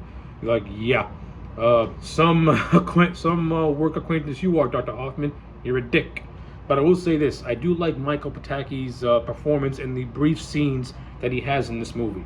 I think he's actually pretty good, and I actually like the scenes of him and Loomis. It's just seeing these two veteran actors bounce off each other is actually quite a thing, and I'll get to that momentarily. But yeah, in essence, Michael Myers is released. He's in the ambulance, and as they're on the way to Smith's Grove, we find out by one of the paramedics that that Laurie Strode is dead, but he has a niece by the name of Jamie Lloyd, and by knowing that he has a niece now, this triggers Michael to finally wake up, and he kills both the paramedics crashing the ambulance. We then transition to young Jamie Lloyd as she's staring out a window, and what's that? We see the ambulance that Michael was in. But once Jamie is visited by her foster sister Rachel, that ambulance disappears. So Rachel and Jamie are our two final girls from this movie, and this movie and their relationship is the crux of the film. And if these two did not have the chemistry, or if the performances was not well done by Danielle Harris or Ellie Cornell, then the characters of Rachel and Jamie would have never worked. Thankfully, both Ellie Cornell and Danielle Harris are really, really good together, and I really buy their relationship as adopted sisters that have a real sibling bond. Like, the character of Rachel may act like an archetypal teen, but she does have a strong sense. But she does have that strong Laurie Strode type of sense to her, in which she will not hesitate to protect Jamie at any cost. And you get that and you get a lot of that as the film progresses. But again, you also get her just being a average teen, and that's also what makes Rachel a good character, is that she may have that strong sense. She may have that strong sense to be a protector, but at the same time, she also wants to live her life. And she feels bogged down sometimes by Jamie, not because she hates Jamie, but because she's a teen. And you understand it, you can relate to it, but you don't hate her for it. And that's because Dwight H. Little's directing and Alan B. McElroy's writing still maintain that Rachel is a likable character when all is said and done. And Ellie Cornell gives her a very likable personality. And yeah, you can't say enough. But after Jamie and Rachel have their little conversation, where we find out that Laurie was killed in a car accident along with Jamie's father, we get the scene of her going in her room trying to sleep, and then she starts to then we see Michael in the room, and Michael attacks. Jamie tries to get away to the door. Michael's there. It's revealed that this was just Jamie's head playing tricks on her. She's having these hallucinations of seeing Michael, and it scares the living hell out of her. Now, Jamie does not know why. Jamie does not know why she's having these visions of Michael, who she calls the Nightmare Man. She doesn't know who he is or what he is. To Jamie, she's just seeing this ghost. And I kind of like how Alan B. McElroy took a little nugget of the original Dennis Etchison idea of Michael being a ghost, And I like how he incorporated very few elements into his final draft, because this is going to come on. This is going to be played on a little bit later. But after we get our scenes of Jamie, Rachel, and the family, and the Crothers family just having a typical morning in which, Ellie wants to go out on a date with her boyfriend. The original babysitter canceled. Now Ellie has to do it. She's at first does not want to do it, as she feels that she's being burdened to do it. Jamie overhears this, and this is where Ellie feels a little bit of regret because she's being selfish, and she gets called out for it. But I also like this because Rachel then tries to comfort Jamie by saying we can go trick or treating. Jamie says no, but then Ellie says, then Rachel says, well, we can get ice cream to school, and that's what says, and that's where Jamie likes it, and that's where the bond between these two strengthens even more. But after all this, we are finally reintroduced to Dr. Loomis, played once again by Donald Pleasance, as he is making his way to have a little conversation with Dr. Hoffman as regards to Michael's transfer and now him going missing. Now this is where I was saying about how I think that even though they have limited screen time together, I do think Michael Pataki and Donald Pleasance has some very good on-screen chemistry with one another, and you can tell by their performance that these two characters are no strangers to one another. They have a history with each other. It's a professional history, but also slightly antagonistic on the part of Dr. Hoffman. And again, as I talk about Halloween's 5 and 6, I'm going to explain why I feel that Hoffman is a missed opportunity of a character, because a lot of things would have made a little bit more sense story-wise if Hoffman would have carried on throughout the Thorn trilogy.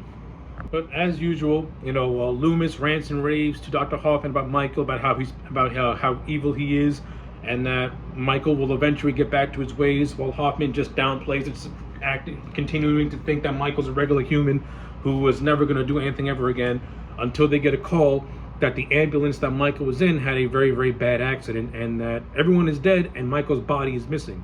And Hoffman continuing to downplay Michael, saying, "Oh, even if Michael could have escaped, his muscles are useless. What can he do? He's been dead. He's been dormant for 10 years." And Loomis, being the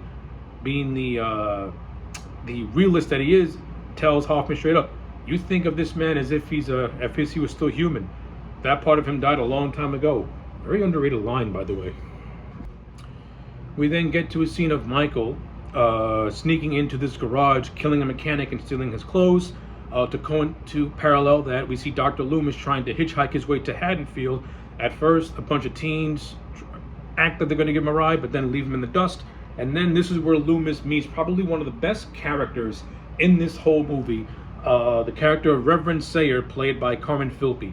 And this scene between Loomis and Reverend Sayer, probably one of the best scenes in the whole movie, because it kind of gives you a little bit of insight to Reverend Sayer and about how he can sense that Loomis is hunting something, and Sayer gives a little bit of story about how he was once hunting something evil too when he came close to doing it.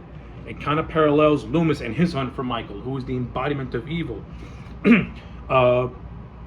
I think you could have done so much more with the Reverend Sayer character, but in the Halloween 4 novelization, his character was expanded upon a little bit, and if I'm not mistaken, the Reverend Sayer character also had a little bit of a run-in with Michael in the novel. But yeah, the character of Reverend Sayer and Dr. Loomis, and they're bantering back and forth about hunting evil and stuff like that. Good stuff. These are two characters who parallel each other in terms of that same mindset of wanting to fight for good and rid evil by any cost. Ultimately, this leads to Loomis going to the same restaurant that Michael was just in, and he sees that the whole place is just ransacked. People are dead, a mess everywhere, and then he sees Michael in all his glory. And I like how Dwight Little was smart enough to keep Michael's face bandaged up, since he did survive a fire in which his entire being was engulfed in flames. So I kind of like that pseudo Invisible Man look that Michael has so far. I think it's pretty cool. But we get another great scene with Loomis and Michael, where Loomis pleads for Michael to not go to Haddonfield, and if he takes another victim, he pretty much is sacrificing himself. Once again, Dr. Loomis will sacrifice himself if it means to save others, making him one of the most badass protagonists aside from Laurie Strode in the entire Halloween franchise. Dr. Loomis will sacrifice himself for a town that hates him because it's the right thing to do. This whole scene is actually really, really great. Loomis shoots at Michael, who then disappears. We then see Michael driving a pickup truck where he tries to run down Loomis, but Loomis manages to dodge. I think a power cable snaps and the building explodes. Very good sequence. Probably the best sequence in the whole movie in terms of a grand spectacle sort of thing. And after we get this thrilling sequence, we then segue back to Jamie, who is in school being harassed by a bunch of bullies who are crucifying her for being an orphan, saying that her mommy is a mummy and that her uncle's the boogeyman. And this is just torture for Jamie, who is just trying to live her life as a kid, but these little shit stains keep harassing her. Eventually, Rachel comes in and they take Jamie, and Rachel's traveling with her friend Lindsay. And yes, according to Alan B. McElroy, this is supposed to be Lindsay Wallace from Halloween 1. And the whole point of Lindsay Wallace is just to throw it in as an Easter egg for the fans, and to lead Rachel to Vincent Drugstore where her boyfriend Grady is working. And this is where Jamie gets her Halloween costume. In this scene, our first introduction to Grady, he's hanging out with his 3 friends as they're making a bet for one of them to ask out the sheriff's daughter. Of course, this does not go the way of the friend. He gets rejected cold. Fun fact, one of Grady's friends is meant to be Tommy Doyle. Again, another Easter egg for the friends. In the original concept that Dennis Etchison had, Tommy Doyle and Lindsay Wallace were meant to be the main characters. I think that would have been cool. I think Grady should have been Tommy Doyle, to be honest with you. But by doing that, there's a few things I also would have changed, because Grady does not have Grady does not survive this film, and I'll get to that when I get to that. But ultimately, Jamie finds the perfect Halloween costume, that of a clown costume. And as she is looking at her reflection in the mirror, her reflection transforms into young Michael Myers when he was a boy, wearing the same outfit that he wore when he killed his sister Judith. Now, of course, the real Michael ends up being behind Jamie as he grabs his patented mask, puts it on, scares Jamie to death, and you get this great scene where Jamie backs into the mirror, the glass shatters, and in the broken reflection, you see Michael with his head slightly tilted. A really cool shot, very cool image. But shortly after this scene, we finally see Dr. Loomis arrive in Haddonfield, and he meets the new sheriff, Ben Meeker, played by Bo Starr. We learn that Sheriff Brackett has since retired and moved to Florida, and now Sheriff Meeker is the man in charge of keeping this town safe. Dr. Loomis tells Meeker that Michael Myers is on his way. Meeker doesn't believe him. Then Loomis goes on his rant, and then Meeker becomes one of the most sensible characters in this movie. Instead of downplaying Loomis as being crazy, he says, "Okay, let's say you're right. What should we do?" Loomis pleads his case, and Meeker, being the sensible man that he is and wanting to make sure his town's kept safe, hears Loomis out and agrees to help him out. So I will say this: I think Bo Starr puts on a very good performance as Sheriff Meeker. He plays it totally different than Charles Cypher playing Brackett. When you watch Halloween 1 and 2, Brackett almost appears as a skeptic, someone who's not quick to believe Loomis, while Meeker is portrayed as a more heroic and more willing to listen to Loomis if by any means necessary to keep his town safe. Two different characters, but yet two very good characters. Even though Brackett may seem like a skeptic, he's still a good character. And even though in Meeker he's willing to listen and willing to fight. It's a coin toss as to who you think is the best. I like them both personally. But after this, we get some scenes of Michael rummaging through the Carruthers house, looking at photos of his sister, looking at photos of Jamie, and putting two together that Jamie is indeed his niece, and he has to now find and kill said niece. So I might as well touch on it. Michael in this movie is primarily portrayed by George P. Wilbur. Originally, he was going to be portrayed by Tom Morga, and up until the scene where we see Michael in Ridgemont and to the Penny's restaurant where he meets Loomis, Tom Morga was Michael Myers, but then he was fired from the role, and George P. Wilbur ended up portraying the character from the time Michael puts the mask on all the way to the end of the film. I will say this: I think George Wilbur, he's one of the most underrated Michael Myers. I like his performance. He's no Nick Castle or Dick Warlock, but he still maintains the same spirit as those two. But I like how Wilbur plays Michael as much more methodical, almost as like an evil, as somebody with more like an intellect. Because Michael does these little things as a way to isolate the town, so that way he can get to Jamie faster. One of the things he does was that he causes the town of Haddonfield to have a blackout. He does this by killing this guy named Bucky and throwing him into a bunch of electric poles, thus creating this making the town have a blackout and forcing the sheriff to institute a curfew. So now the streets are really abandoned, and all is there is him and Jamie in the streets. That ups the creep factor by 11. But before all that fun stuff happens, Rachel and Jamie, they're doing trick-or-treating, getting some candy. Jamie runs into the three assholes that were bullying her, and they like, hey, we like your costume, want to hang out with us? And Jamie's like, yippee! She goes trick-or-treating. Before this, then Rachel goes to the sheriff's daughter's house and sees that Grady is paying the daughter a little bit of a visit. And this creates the teenage triangle between Ellie, Grady, and the sheriff's daughter, whose name escapes me. Yeah, but evidently Grady was not so happy that his plans with Ellie got canceled, so he got himself a little bit of a rebound, much to the chagrin of Rachel. And it's after this particular scene where the blackout happens. Rachel and Jamie are separated. As Rachel's trying to look for Jamie, she sees Michael in the distance, and instead of acting like a bonehead and walking towards the danger, she turns the other way and hauls ass. This is what makes Rachel a cool character, because she ain't gonna fight something she has no idea what it is. She's gonna go for safety. This is where she's eventually reunited with Jamie. Meeker and Loomis run up on them for protection. And this is what leads to one of the most interesting scenes in the whole movie. We see Michael, and then we see another Michael, and then we see another Michael. This one scene really plays up the whole paranoia of Loomis, and also creates this whole idea, and subtly creates this idea that Michael has infected the town of Haddonfield to an extent that the teenagers of Haddonfield are going to use that to pull some Halloween pranks. I like this scene. It's creepy because at first you think that it's something totally different. That maybe they're going to lean more into the whole supernatural aspect and really play up the whole ghost thing of Michael literally being a ghost who can appear almost everywhere, until they dial it down and take it back to a more grounded reality. But for that split second, I do like how they did it.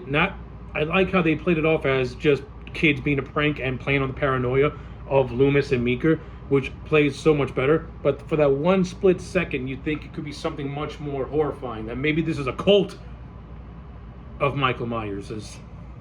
Yeah, but after this scene, they run to the sheriff's station and they see it completely and totally ransacked. Like, Michael went into this police station and slaughtered just every single officer known to mankind. And as now Meeker, he is a man with no backup. He has only one deputy, but his entire force is completely just ransacked. And this is where he runs into a bunch of drunkards, led by a bar patron by the name of Earl. We're introduced to Earl earlier on in the film, where Sheriff Meeker first puts the curfew into effect. He tries to call the police station to try and get answers, but gets no answer. And this is our first instance that maybe something has happened to the police force, but not to the extent that we thought it did once Meeker sees them. We get a little bit of insight into Earl. We find out that that his son was killed by Michael 10 years prior. So he's pretty much out for blood. And Meeker not having any backup is pretty much forced by Loomis to have these men serve as his backup until the state troopers come along, because he has no police force. So the lynch mob is all he's got. And Meeker begrudgingly accepts that. And I'm just going to say this. Halloween 4 plays the whole idea of a lynch mob so much better than how Halloween Kills did it. Now, while I understand what Halloween Kills was going for with the whole idea of vigilante justice, Halloween 4 did it in a much more subtle way, where it plays into the story much better, but doesn't take away from it by over explaining it. It comes across more as subtext than it does a in-your-face social commentary. And not only that, I like how you're able to make these drunkards somewhat likable. The character of Earl, he's the leader, he's headstrong. So he's pretty much the only one that can keep these idiots intact. They get spooked by someone in the bushes. They unload Hell Fury, just to find out that it was poor Ted Hollister, who was in the wrong place at the wrong time. I like this scene. It has a very darkly comedic effect to me. But after all of that, they head on to the sheriff's house, where Grady is still macking with the daughter, and they pretty much turn the house into a fortress by bolting it shut. The deputy comes along. We find out that Michael's actually hiding in the back of the squad car as a way to get closer to his niece. This is where I say that this movie portrays Michael as being much more smarter, as being strategic. Like, he has to get to these places, but he can't get to these places on his own. And by doing these little things, it makes him feel much more dangerous, more calculating in a way. For a character who doesn't talk, he has an intelligence to him. And I like how Alan B. McElroy and Dwight Little play that up. But yeah, we get to the Meeker house. Michael has infiltrated it from the inside. He kills the deputy. He kills the sheriff's daughter. He chases Rachel and Jamie all throughout the house. Grady tries to be a hero, but Michael breaks his neck and kills him. And this is what leads to a very, very thrilling chase scene on the rooftop of the house. Now, initially, Sheriff Meeker was supposed to have this heroic death, in which he and Michael are going to have a fight in the basement. And then this fight would have triggered a fire that would have started from the basement and then eventually work his way up to the entire house, engulfing it in flames. So the scene of Michael on the rooftop with Jamie and Ellie would have been these three on a roof of fire, which would have been so thrilling to look at, and probably would have gone down as one of the greatest scenes in a Halloween movie. But due to this little thing called the budget, they weren't able to execute that. But I do think the scene we ended up getting still plays really, really well nonetheless. So this leads to Rachel getting knocked out and Jamie and Dr. Loomis taking refuge in the schoolhouse, trying to hide away from Michael. Michael finds them because Loomis just sets the alarm, and Loomis gives an expression. If you pay attention to the expression that Donald Pleasence does as he and Jamie enter the schoolhouse, he's doing this intentionally to lure Myers to him so that way he can take him out. I don't think he's trying to use Jamie as bait, but he's trying to do these little things as a way to draw Michaels. I do think that but again, the only way to lure Michael to said schoolhouse, he needs to have Jamie with him. But evidently, Michael makes it to the schoolhouse. He throws Loomis through a glass door. Just as Michael's about to get Jamie, Rachel pops up from out of nowhere and blasts his ass with a fire extinguisher. Fun fact, this scene was originally going to be Jamie hiding under a bunch of little desks and Michael flipping them backwards. Now, if that sounds familiar, that scene was repurposed for H2O with Jamie Lee Curtis, in which Michael and Jamie Lee are in like this auditorium, and Laurie's hiding under a bunch of tables and Michael flips them backwards. Initially, Alan B. McElroy wanted to do that with this scene, but for some bizarre reason, they cut it. But ultimately, this leads to Jamie and Rachel taking refuge with Earl and the boys as they're driving out of Haddonfield to safety. Michael, being the smart man that he is, snuck on the trucks, and he dispatches Earl and his men in just good old-fashioned glory. He throws a couple guys off a roof. He fucking smashes his hand through a window, and he literally rips Earl's face nearly clean off. Like, it was some gruesome shit. But ultimately, This leads to Michael getting smashed with the car and going towards like this like covered ditch or whatever. And we think that Michael is stopped. He's defeated. Jamie walks over to her uncle. She touches his hand. She has like a little bit of a moment with him. But then Michael rises up, and we think he's gonna go for a kill on Jamie. But then Meeker and a bunch of people show up, and they blast Michael to hell to the point where he falls backwards and falls down to the well. And Michael in this movie, his demise is really cool because he gets pumped full of lead. They empty every single clip into this motherfucker. So yeah, Michael falls down to the well, and now the story's over. We reconvene at the brother's house. Everything is all good. We have reached the epilogue. Jamie's adopted mother goes to run her a bath, but what happened? What do we see? We see a POV shot. We see a mask. We see the stepmom screaming as if she's being attacked. Halloween 4 probably has one of the most just disturbing yet awesome endings in a Halloween movie. It's revealed that Jamie attacked her adopted mother with a pair of scissors, mimicking her uncle's attack on his sister Judith so many years later. This ending is awesome. This ending is dark. This ending opened up the franchise to a slew of just interesting possibilities. And the scene and the last few moments of Loomis just screaming, no, no, no. He's in shock. He's in disbelief. His face says it all. That is the face of somebody who is pretty much saying to himself, no matter what, this evil will never go away. Like, it's going to stay with me to the day I die. Like, damn, this ending's so damn good. But yeah, that's Halloween 4 in a nutshell. To put it in plain English, this movie kicks fucking ass. I love Halloween 4.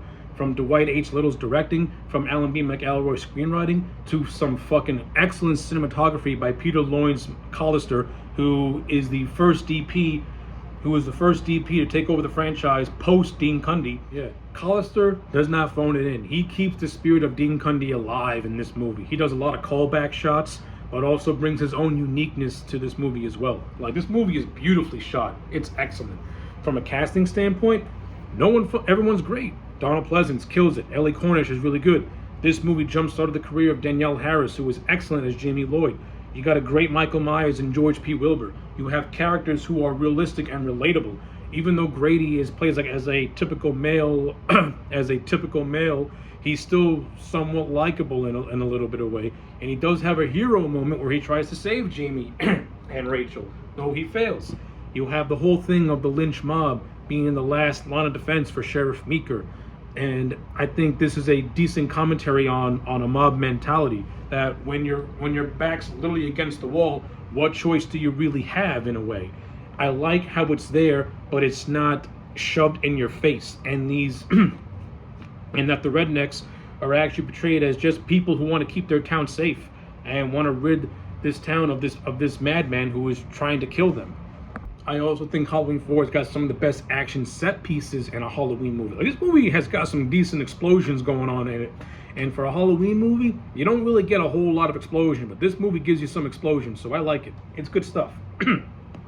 So yeah, to no surprise, Halloween 4 to me is a 10 out of 10. This is a perfect sequel to me, and is a fitting Halloween 3. And this is what Halloween 3 should have been if Season of the Witch never existed.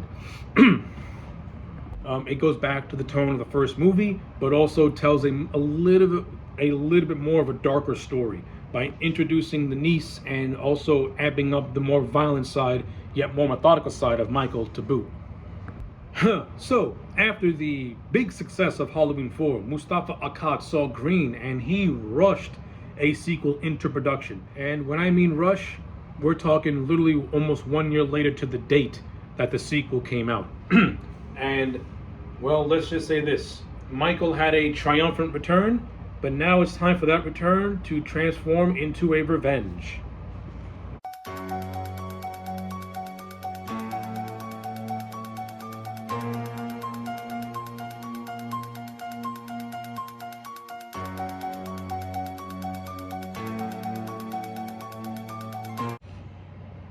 Okay, so the production of Halloween 5: The Revenge of Michael Myers is one of pure chaos. So, after the big success of Halloween 4, Mustafa Akkad tried to tap Dwight H. Little and Alan B. McElroy to return as director and writer respectively. However, they both declined. This left Mustafa Akkad to try and find somebody to take over the duties of getting the fifth movie made. He would turn to a writer by the name of Shem Bitterman to pen a script.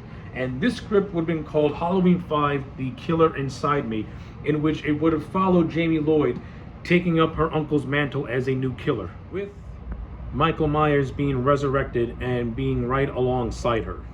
So, the initial idea was going to be the idea of Jamie being a killer and Michael playing a role in Jamie's killings as well. After Shem Bitterman had penned a second draft to flesh out his story, a director was found in Jeff Burr. Jeff Burr is known for directing The Stepfather Part 2 and also the Texas Chainsaw Massacre 3 Leatherface. So the pieces were in place. However, Deborah Hill would have a chance meeting with a French director by the name of Dominique Autrin-Girard, and she would recommend this director to Mustafa Akkad. This would in turn lead to Dominique Girard replacing Jeff Burr as director. And in Dominique's first meeting with Mustafa Akkad, he would take Shem Bitterman's script and he would famously throw it into the trash right in front of Akkad, and then Dominique would enlist Robert Harders to write an entirely new Halloween 5 script. And this script is a doozy.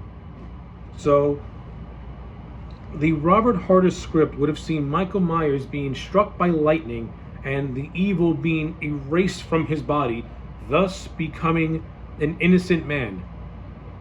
Robert Harders' idea was to make Michael Myers misunderstood just like Frankenstein. If you ever needed a script that was going to kill a franchise, it would have been Robert Harders. And it's clear as day that Robert Harders did not like the Halloween franchise, and he wanted to take this movie in the most ridiculous direction that he could think of. If this movie, thank God Mustafa Akkad was not dumb enough to have this script go into production, because if it did, this would have killed the franchise completely. After the Robert Harders script was rightfully rejected, Dominique would enlist the help of Michael Jacobs, and these two would pen the script Halloween 5 and Things That Go Bump in the Night. A terrible title, but ultimately the premise of this script would pretty much be the launching point for the final product, in which the title was then changed to The Revenge of Michael Myers. And I'm just gonna say this. I have nothing against Dominique Autrin-Girard, but if you ever watch interviews where this man talks about this movie and talks about his thoughts on Michael Myers, this man had no business being involved in this franchise, because his take on Michael Myers and what he wanted to, and his approach for Michael Myers in this movie, is completely ridiculous. And when I actually start to talk about this movie, I'm going to point out just how much of a misunderstanding this man really did have for the franchise and the character. So, without further ado, let's talk about Halloween 5, The Revenge of Michael Myers, the second part of the Thorn trilogy. So I ain't gonna mince words. I think H5 is the most boring entry into the Halloween franchise. Does it have some decent things in it? Absolutely, I think it does. I think from an overall cinematography and just a visual standpoint, this is one of the more unique looking Halloween movies, because Dominique Autrin-Girard goes for a more giallo European type of style when it comes to the aesthetics of this movie. But this movie's weakest link is its script. The script is not good. The characters are not good. The story is, you can tell this story was Halloween 5 legitimately gives off the impression of, we're just gonna write things as we film this movie. And that's exactly what happened in real life. They were literally writing the script as they were filming this movie. That's why none of these scenes, when you watch Halloween 5, have a natural, even flow to it. Everything just feels like it was just slapped together and they just kept moving and moving and moving. And on top of that, Dominique also shoehorned in this Man in Black character who has the infamous thorn symbol that this film introduced. And once again, this movie feels like something that was not well thought out, and it literally feels like Gerard was like, well, you know what? I'm never going to come back to this fucking franchise. Let me just shove shit in here, and then the next asshole who takes over can try and clean up this mess. Because that's in essence what Halloween 5 is. Halloween 5 is a mess. This movie is a mess. The beginning of the movie picks up immediately after the events of 4, where Michael gets gunned down by the cavalry and falls down a well that he manages to survive after it explodes with dynamite. Right off the bat, why is Dominique Arthur and Gerard showing us a vulnerable Michael Myers? One of the things you don't do in a Halloween, you never show Michael Myers being vulnerable. That is a complete misunderstanding of the Michael Myers character. John Carpenter has said it many, many times. Michael Myers may be a human being, but he's a human being that is almost supernatural. He is something that is a force of nature.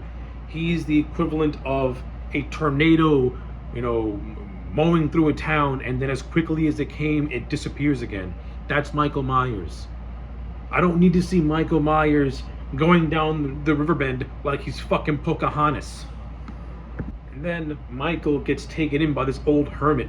How this old hermit who looks like he's been living in Haddonfield all his life, how do you not recognize who you're helping? How do you not know this? But here's a fun fact. This scene was actually a reshoot. Initially, this scene was supposed to have like this character by the name of Dr. Death or whatever, and he was supposed to be an occultist, and that would explain how Michael got the tattoo. I would say this, given the direction that the franchise was going to, you might as well should have kept the whole thing with the Dr. Death character, because at least it would have made certain aspects make sense as this film went on in a way. They actually did release this scene on a 4K re-release on Halloween 5, and I'm not gonna lie, I think it would have made for a much more better open, and I do think that this deleted scene was actually really well directed for the most part. Does that mean I like it? Not really, because I don't like the whole doubling down. I don't like the whole thing of Michael being a part of a cult. I think it's fucking stupid. But again, if you'd have kept this original opening in, it would have meant some explanation, because this cult character was, like I said, he was supposed to give Michael Myers the thorn tattoo, and it was supposed to play more into the whole psychic link thing that this movie establishes, which is a complete and utter catastrophe. But yeah, that's how this movie explains the ending of Part 4. That's how this movie retcons its way out of making Jamie the killer, or a potential new killer. She has a telepathic link to Michael, and Michael telepathically was manipulating Jamie into attacking her stepmom. She didn't kill her stepmom, she attacked her stepmom. How do you take an intriguing ending and just flush it down the toilet just to go back to the status quo? You watch Halloween 4, a movie that does a lot of retconning from the previous movie, and then sloppily sets up for what's to come in its own film and beyond. And no, this movie does a terrible job at paying off its setups. Halloween 5 either sucks at paying off its setups, or it just doesn't pay anything off in general, because there's a good chunk of this movie where absolutely nothing is happening. We'll say this. You have the establishment of Halloween 5 and where the story is going to go, with Jamie who is so traumatized she's become a mute. But from that first hour, relatively little to nothing of interest is happening. Dominique Gerard thinks that something interesting is happening, but nothing's interesting is happening. I'm stuck with characters who I just don't care for. I don't care for the character of Tina. I don't care for her friends. Rachel, who was a great character in Part 4, she's unceremoniously killed off in the first 15 minutes. Donald Pleasance once again returns as Dr. Loomis and gives probably his worst performance as the character. And Donald Pleasance has said more than once that he hated Halloween 5. He thought that the script was terrible. He thought the direction that Loomis was going in was god awful. And I agree. The direction this movie took, if you think what Rob Zombie did to Loomis in the remake and in his sequel was bad, watch Halloween 5. Halloween 5 did Loomis more dirty. At least Rob Zombie from the remake had a vision at what he wanted to take Loomis. This movie goes against everything that we know about Loomis from the first two movies in part 4. Do we get flashes of the old Loomis in this movie with some good speeches? Absolutely. The speech he gives Sheriff Meeker about how he wanted Michael to go to hell, but he knew in his heart that hell wouldn't take him. Great speech. I actually kind of like the scene where Loomis and Michael have a face-to-face towards the end of the movie. I thought that was actually pretty good. But then you have Loomis, who is just torturing Jamie and threatening her to get information, and it doesn't make any sense. You have a scene where he's literally using Jamie as bait to lure Michael. Loomis would never do that. Loomis would never put another life in danger like that just to get to Michael. This is where I'm talking about where I don't like this version of Loomis. It's horribly written. It goes against character. It's stupid. It sucks. It's a spit in the face. But Donald Pleasance, you can tell that this man's health was deteriorating, but at the same time, you can also tell that he did not like this script and he was phoning it in. There were literally a lot of scenes where you can tell that he's phoning it in and just does not want to be doing this movie because he has no faith in the direction that this movie is going in because it's so just poorly written. So, you have a Dr. Loomis who acts out of character in a lot of scenes. You have a great character in Rachel who's unceremoniously killed off. Now I'm stuck with her friend Tina, played by Wendy Kaplan.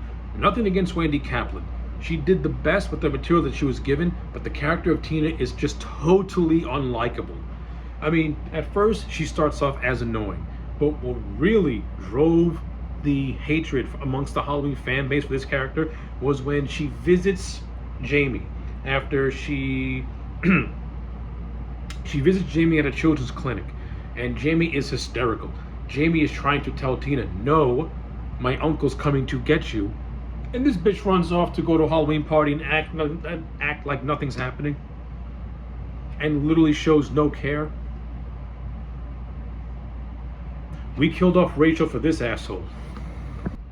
Oh my god, this movie. As you can tell, I do not care for Halloween 5 at all. Even when I was younger and I first saw 4 and 5 back to back, 4 always felt like a better movie to me because every time I rewatch 5, something always felt off about this movie. And as I got older, I finally figured out what it was. It's just poorly written. It's a poorly written movie with characters who are just not developed properly, who I can care about. The character of Tina could have been good if she would have had proper development and her carefree bullshit would have morphed into something that was a little bit more, I don't know, mature. Like, hey, let me hear this little girl out because clearly she's fucking hysterical and her boogeyman uncle is out there somewhere. But no, let me go to some abandoned farm, party like a retard, and then get killed off later. Oh my god.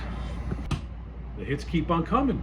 You know, we have both stars. Sheriff Meeker, he makes his return, and Sheriff Meeker, you would forget that Bo Starr was in this movie because he has the equivalent of no screen time and has maybe 2 lines throughout the entire movie. What a waste.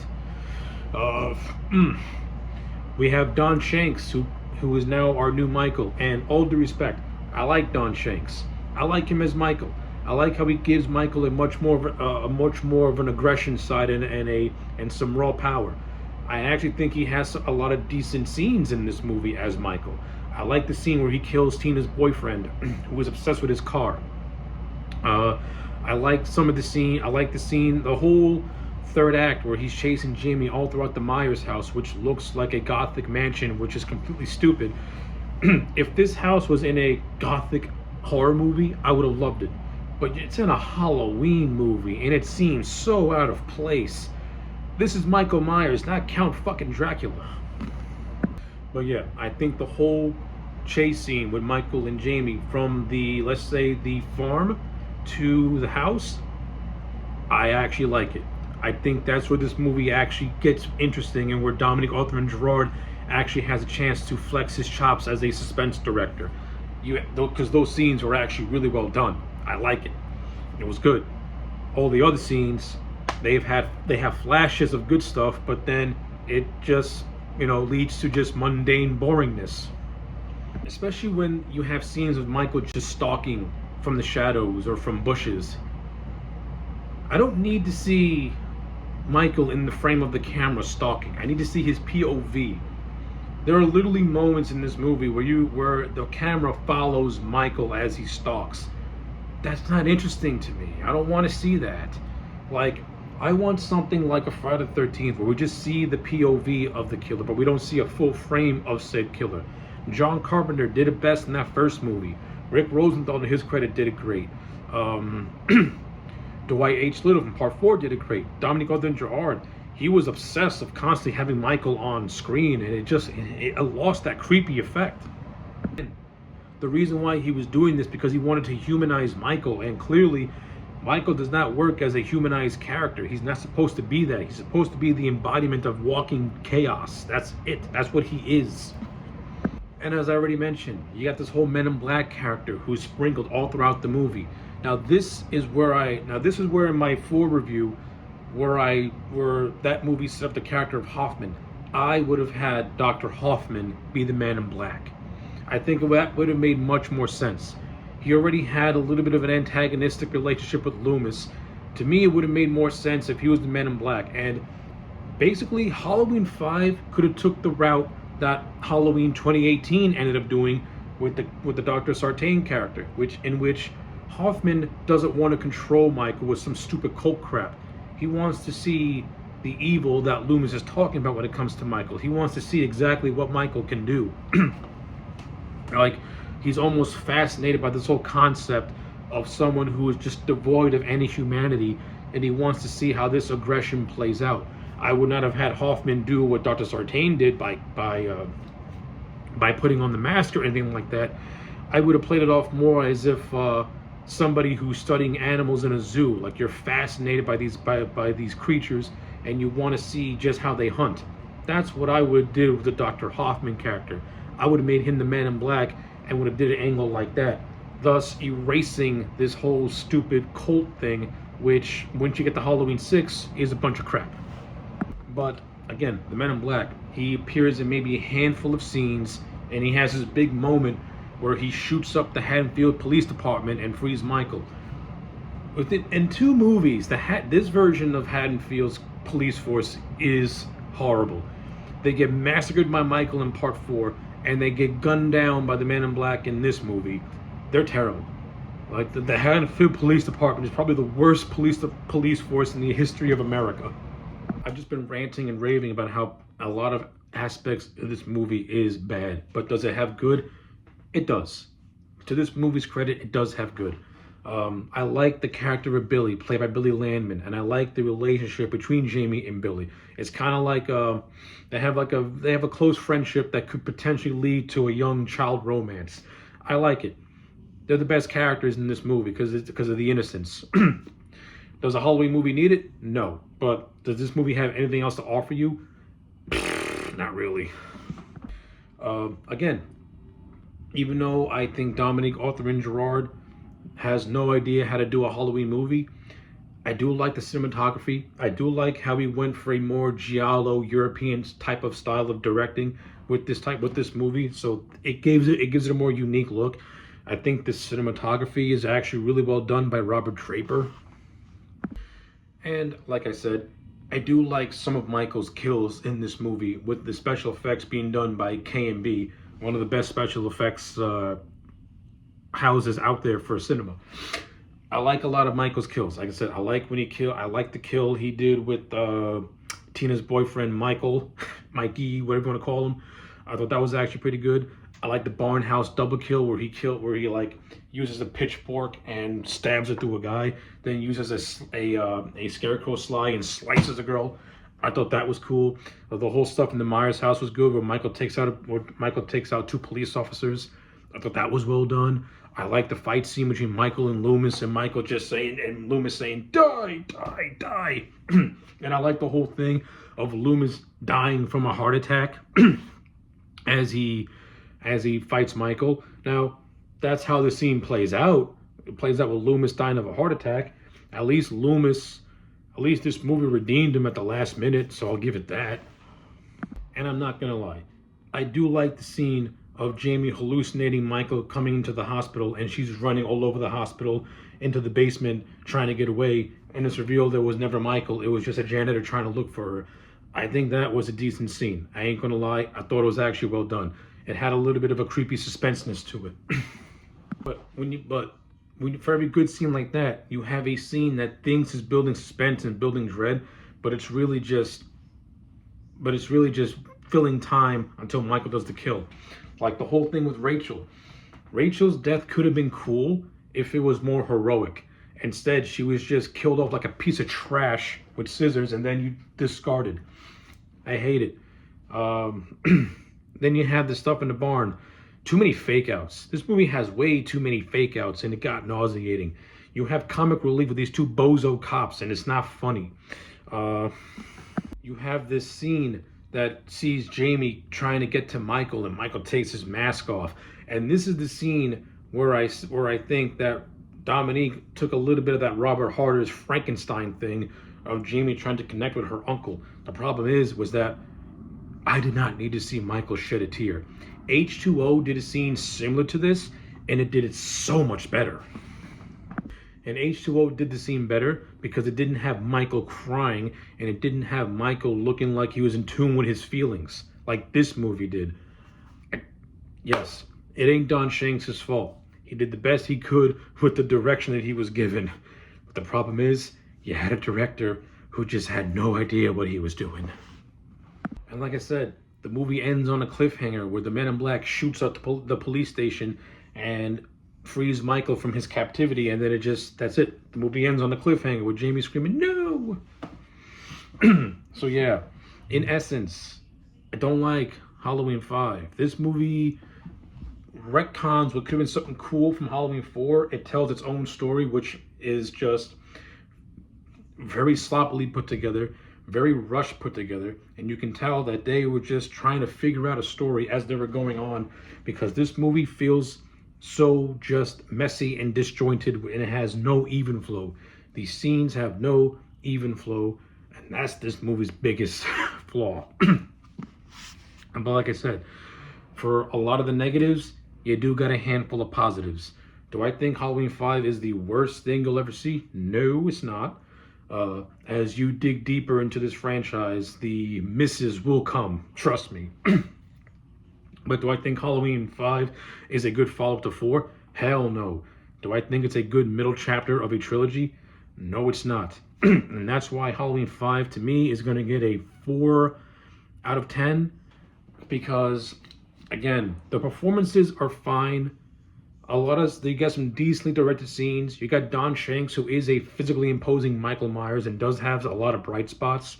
You do have good cinematography and some decent directing.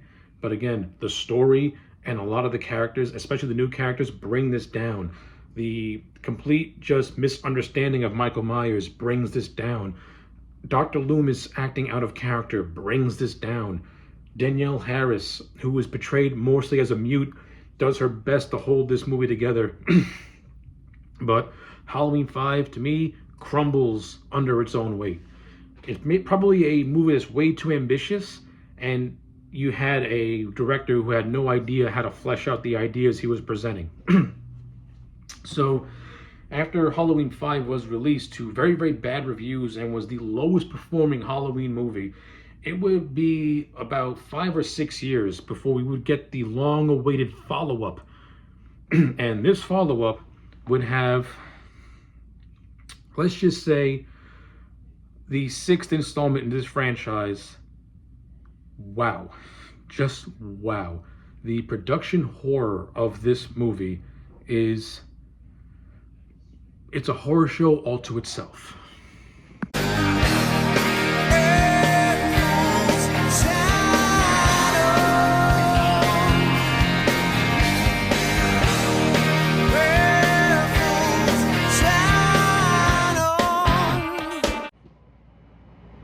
say production on Halloween 6 was a shit show is an understatement. Basically, after Halloween 5 had very, very bad box office returns, Mustafa Akkad chose to put the series on ice as a way to give himself time to kind of reconstruct the franchise and fix the mess that Halloween 5 put the series in.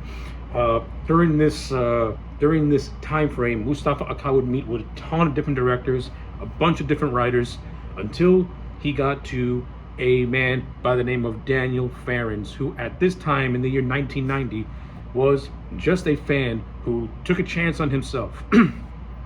Now, I'm going to say this. Daniel Farrens is a true fan of the Halloween franchise. When you read about his involvement in Halloween 6, he literally constructed a Halloween Bible detailing every single aspect from a story standpoint about the franchise. He took information from the films, from novelizations. He took influence from the entire meaning of the symbol of thorn. Now, when you actually know what the real symbol, what the meaning is in real life, it completely contradicts what the movie presents to you. But all that aside, the man literally did his research and was a fan of the franchise. And as I said, he took a chance on himself. However, he was getting involved in something that was just a tip of the iceberg in terms of just chaoticness.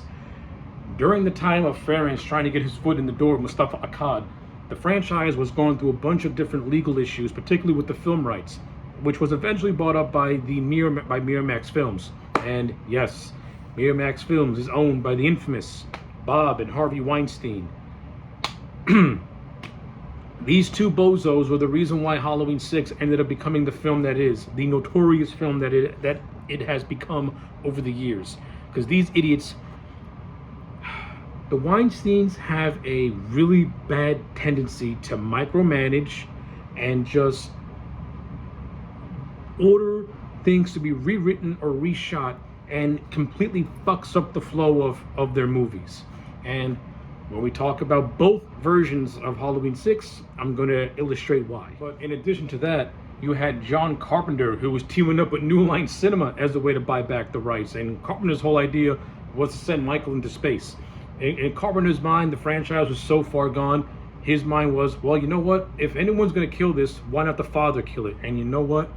Maybe thinking with hindsight, New Line and John Carpenter should have made Michael Myers Goes to Space, because at least Michael would have been killed by his creator and not by a bunch of bozos who had no respect for him. But evidently, the Weinsteins got the rights, and once they got their greasy paws on this movie, it was just one big catastrophe after another. They initially hired a guy by the name of Phil Rosenberg to write the script, and I actually saw videos about Phil Rosenberg's script, and it was complete and utter trash. They introduced VR and alternate dimensions and a bunch of other nonsense. I'm like, why are we overcomplicating this? We have the famed Quentin Tarantino idea, which, looking back on it, I think this could have made for a pretty cool fucking movie. Basically, Tarantino's idea was to do a road movie with Michael Myers and the Man in Black going down Route 66, going on a killing spree. I think this could have made for a pretty cool Natural Born Killers type movie before Natural Born Killers, because the premise sounds like Natural Born Killers. Hell, I wouldn't be shocked if Tarantino took his Halloween idea and transformed it to his initial concept for Natural Born Killers before Oliver Stone took over. But this is not a review about Natural Born Killers, but the idea sounds vaguely familiar to Mickey and Mallory Knox. I'm just saying. However, Tarantino would pass on the role, but would recommend Scott Spiegel. Now, Scott Spiegel, you might not know who Scott Spiegel is, but you know who he was involved, what the filmmakers he was involved in, and the movies they played a hand in.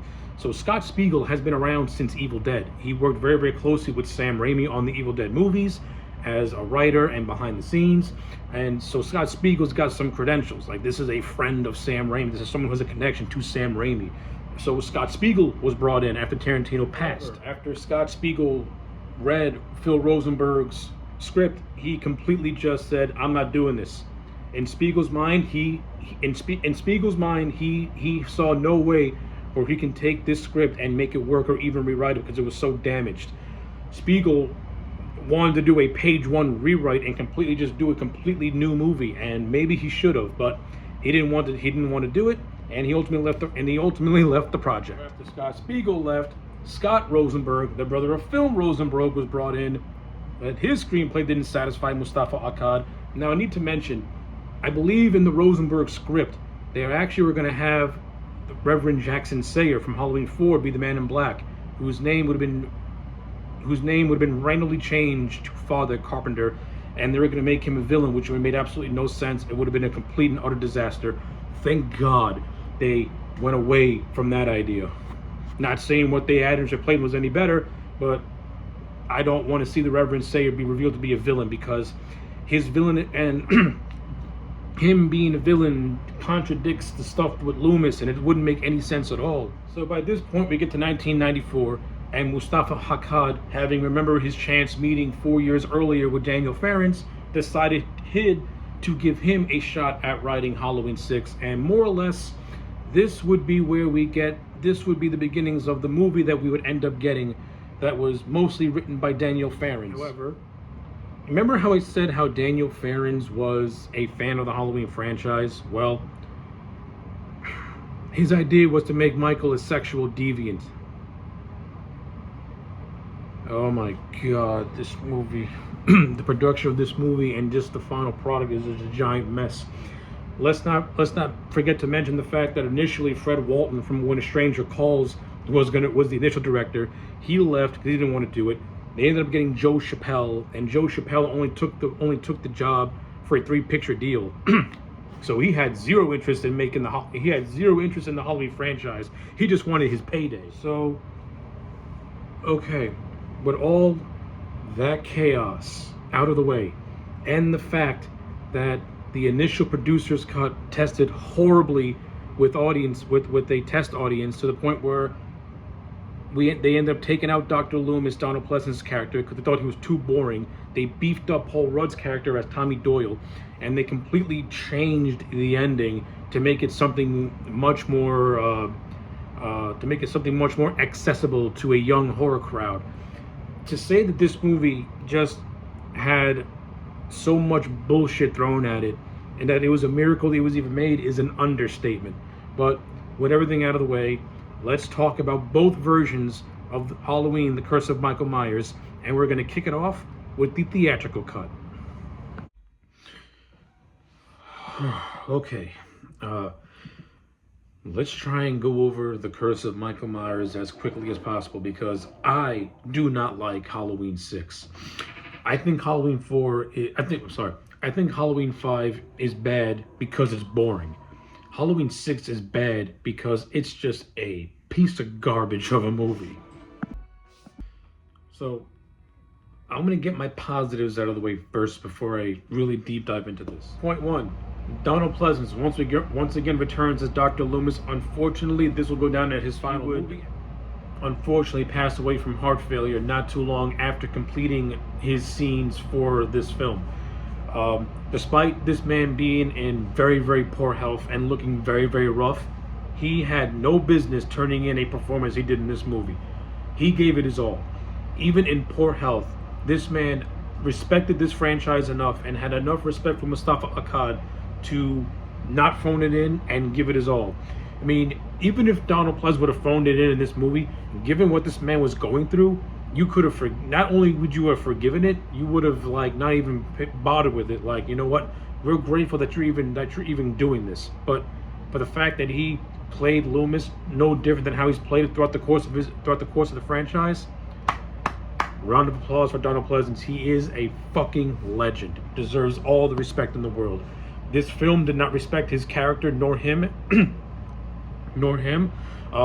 I attribute that to Joe Chappelle and the Weinsteins, who found the Dr. Loomis character to be boring. You three can go fuck yourselves, because you don't know shit about the Halloween franchise. Dr. Loomis is the backbone of this franchise, and once Donald Pleasance passed away, this franchise lost its backbone. It lost its heart. So yeah, even with very minimal screen time, Donald Pleasance is still one of the best parts of this freaking movie. Another aspect that I do like, even though I have a lot of criticism for Joe Chappelle, especially for him having no respect for Halloween, I give him this he was able to create a very, very good autumn atmosphere with this film. This movie feels like you're watching a Halloween movie aesthetically, especially when you, because it has it has those fall vibes, those Halloween vibes with the brown and yellow leaves and just the whole like atmosphere. Like, I'll give Joe Chappelle this, and I'll give his cinematographer Billy Dixon this. They were able to create a genuine fall aesthetic with the atmosphere. I think Joe Chappelle can't direct horror to save his life, but he was able to give the non-horror scenes some decent atmosphere. And not to totally take a piss on Joe Chappelle, he did he did deliver one of the better scenes in this movie, when a character is running in her backyard and is surrounded by a bunch of bed sheets, and then she gets killed by Michael, who swings an axe. And I love the bright red blood spatter on the white sheets.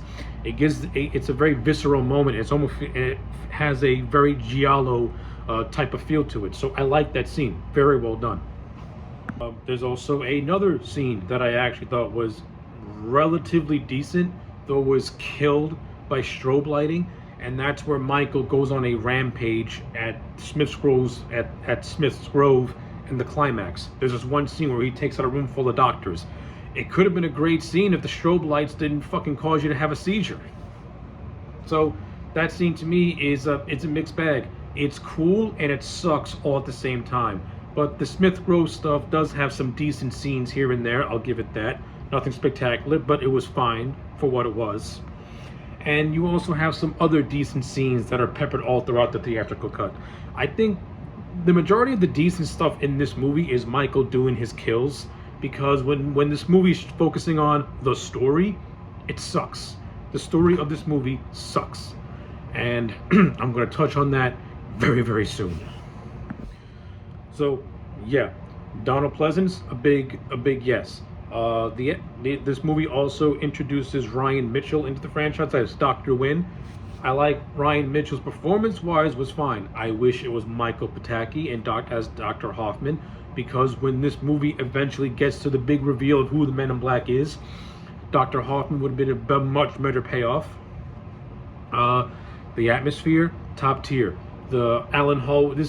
Now, I didn't really touch on a lot of the music of the franchise, but more or less since Halloween 2, Alan Hallworth has been the longtime composer for all the Halloween films, and he comes back to do The Curse of Michael Myers, which would be the last Halloween movie that he composed. And I'll say this: his score, when it's not being reworked with like rock, with a heavy metal undertone, is actually really good.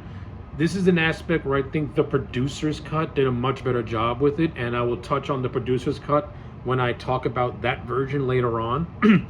But there are moments of the score that's actually really, really good, and moments where the musical score is just undercut with these random, heavy metal riffs, which, as a heavy metal fan, yeah, it's cool, but it's really out of place in a Halloween movie.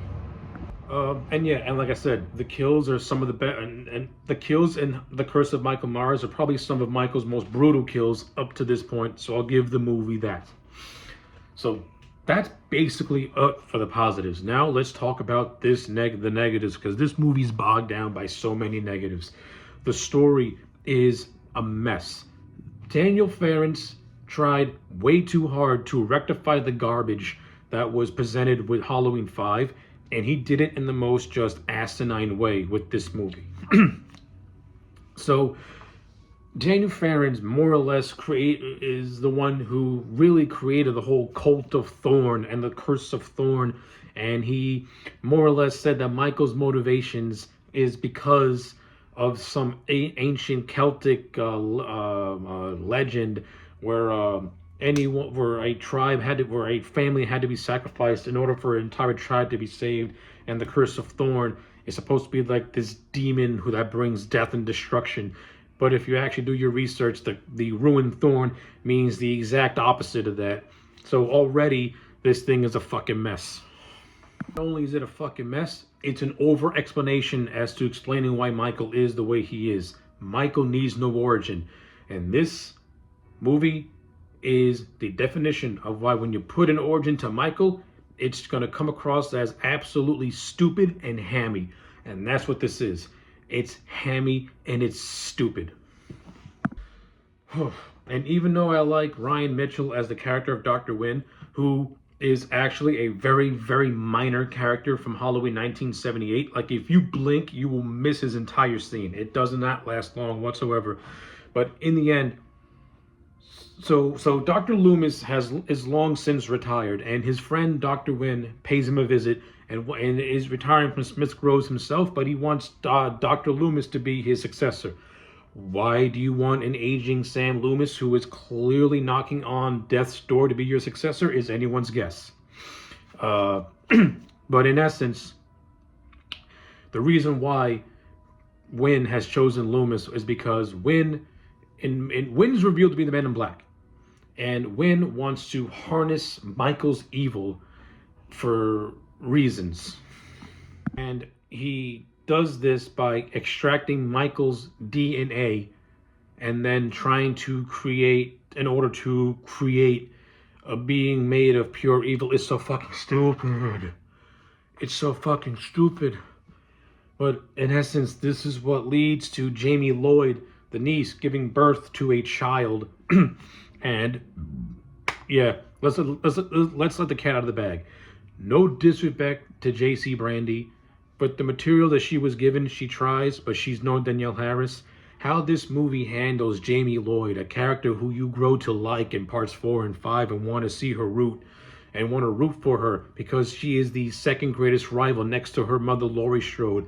For this movie to throw her away like she's a piece of trash is a big giant fuck you.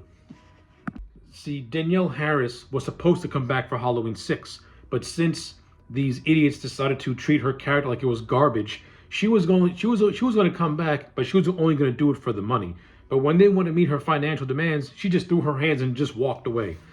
Hey, listen, I give Danielle Harris all the respect in the world. If they're not going to work with you to have Jamie Lloyd go out better, at least get a payday out of it. But if you're not going to get a payday out of it, then don't waste your time with this abusive franchise. And she just bounced. And unfortunately, J.C. Brandy, who was recast, took a lot of the fan backlash, which she did not deserve. I want to be clear. J.C. Brandy did not deserve any of that backlash. It's not her fault that these producers suck. But yeah, more or less, the first 20 minutes is serves more or less as an epilogue to Jamie's story as she's trying to run away from Michael from the bowels of Smith Grove all the way to a bus depot because Michael's trying to get this baby that has been created by Dr. Wynn and these druids because it has Michael's evil, so that way they can like create the evil pure being or some random nonsense. It ultimately leads to Jamie being killed by Michael in a barn. Jamie Lloyd killed by Michael in a barn unceremoniously. And that is the end of Jamie's story. What a fucking waste. And then we start the movie proper, where we follow the characters of Kara Strode, played by Marianne Hagan. Nothing against Marianne Hagan. Kara Strode is boring. Her son Danny is hearing these voices in his head as he's allegedly being groomed to be the next Shape. Okay, if you're grooming Danny to be the Shape, then why do you want this baby for? What are you doing? What's the purpose of this? And we see that Kara comes from an abusive family. Her father, played by Bradford English, is an abusive piece of shit. Her mom, Kim Darby, is a meek housewife. And the fact that these characters are named after John Carpenter and Deborah Hill is a spit in the face to John Carpenter and Deborah Hill. You basically have Bradford English playing John as an abusive piece of shit and Deborah Hill as a meek woman when it's the exact opposite of their namesakes in real life. Deborah Hill was not a weak woman. She was a strong woman who kicked ass as a Hollywood producer, and John Carpenter kicked ass as a filmmaker and a creator. These characters suck. But then we get to the creme de la creme. This movie brought back Tommy Doyle. Now, as I mentioned earlier, Halloween 4 initially had the return of Tommy Doyle, though this character was never mentioned in the movie. This Halloween 6 is the real official return of Tommy Doyle, played by Paul Rudd. Now, you're saying, Paul Rudd, this is going to be a great performance, right? Because Paul Rudd's awesome, which he is. He's great. No, this is early Paul Rudd, and this performance is god awful. I kid you not. There are moments when I'm watching Paul Rudd in this movie where I just can't get a handle at what he's trying to accomplish as an actor and what he's trying to convey on screen, because his range in this movie is so random. Like, I don't get it. There are moments where he's so wooden and stilted, and then there are moments where he's giving like these schizophrenic facial expressions like, pick a lane and stay in it. I understand that this version of Tommy Doyle is suffering from PTSD due to what happened to him in 1978, but it's either bad directing on Joe Chappelle's part or just bad acting from a very, very young Paul Rudd. Something got lost in translation, because this performance is probably the worst rendition of Tommy Doyle ever put to screen. And then you have this whole subplot with this stupid radio host by the name of Barry Simms. And it's clear as day that Howard Stern was supposed to play this role, but he didn't take it. So, because the guy who's playing Barry Simms is basically doing a parody slash homage to Howard Stern. Hey, it's just to say this movie takes place in the 90s, because this was the height of radio personalities. Okay, whatever. Barry Simms adds absolutely nothing to the plot, though there is a throwaway line where someone says Michael Myers goes to space. So it's a nice little reference to that John Carpenter idea. Now, if it sounds like this movie is just like nothing happening, it's because, really want to know, nothing really happens that's interesting in The Curse of Michael Myers. Like, when Michael is on screen, it's decent. When he's off screen, this movie just flat out sucks. It's just exhibition the movie, over explanations, and when you get to the end of the movie, you feel like nothing was accomplished with this thing. And that's what The Curse of Michael Myers feels like. It feels like nothing was accomplished.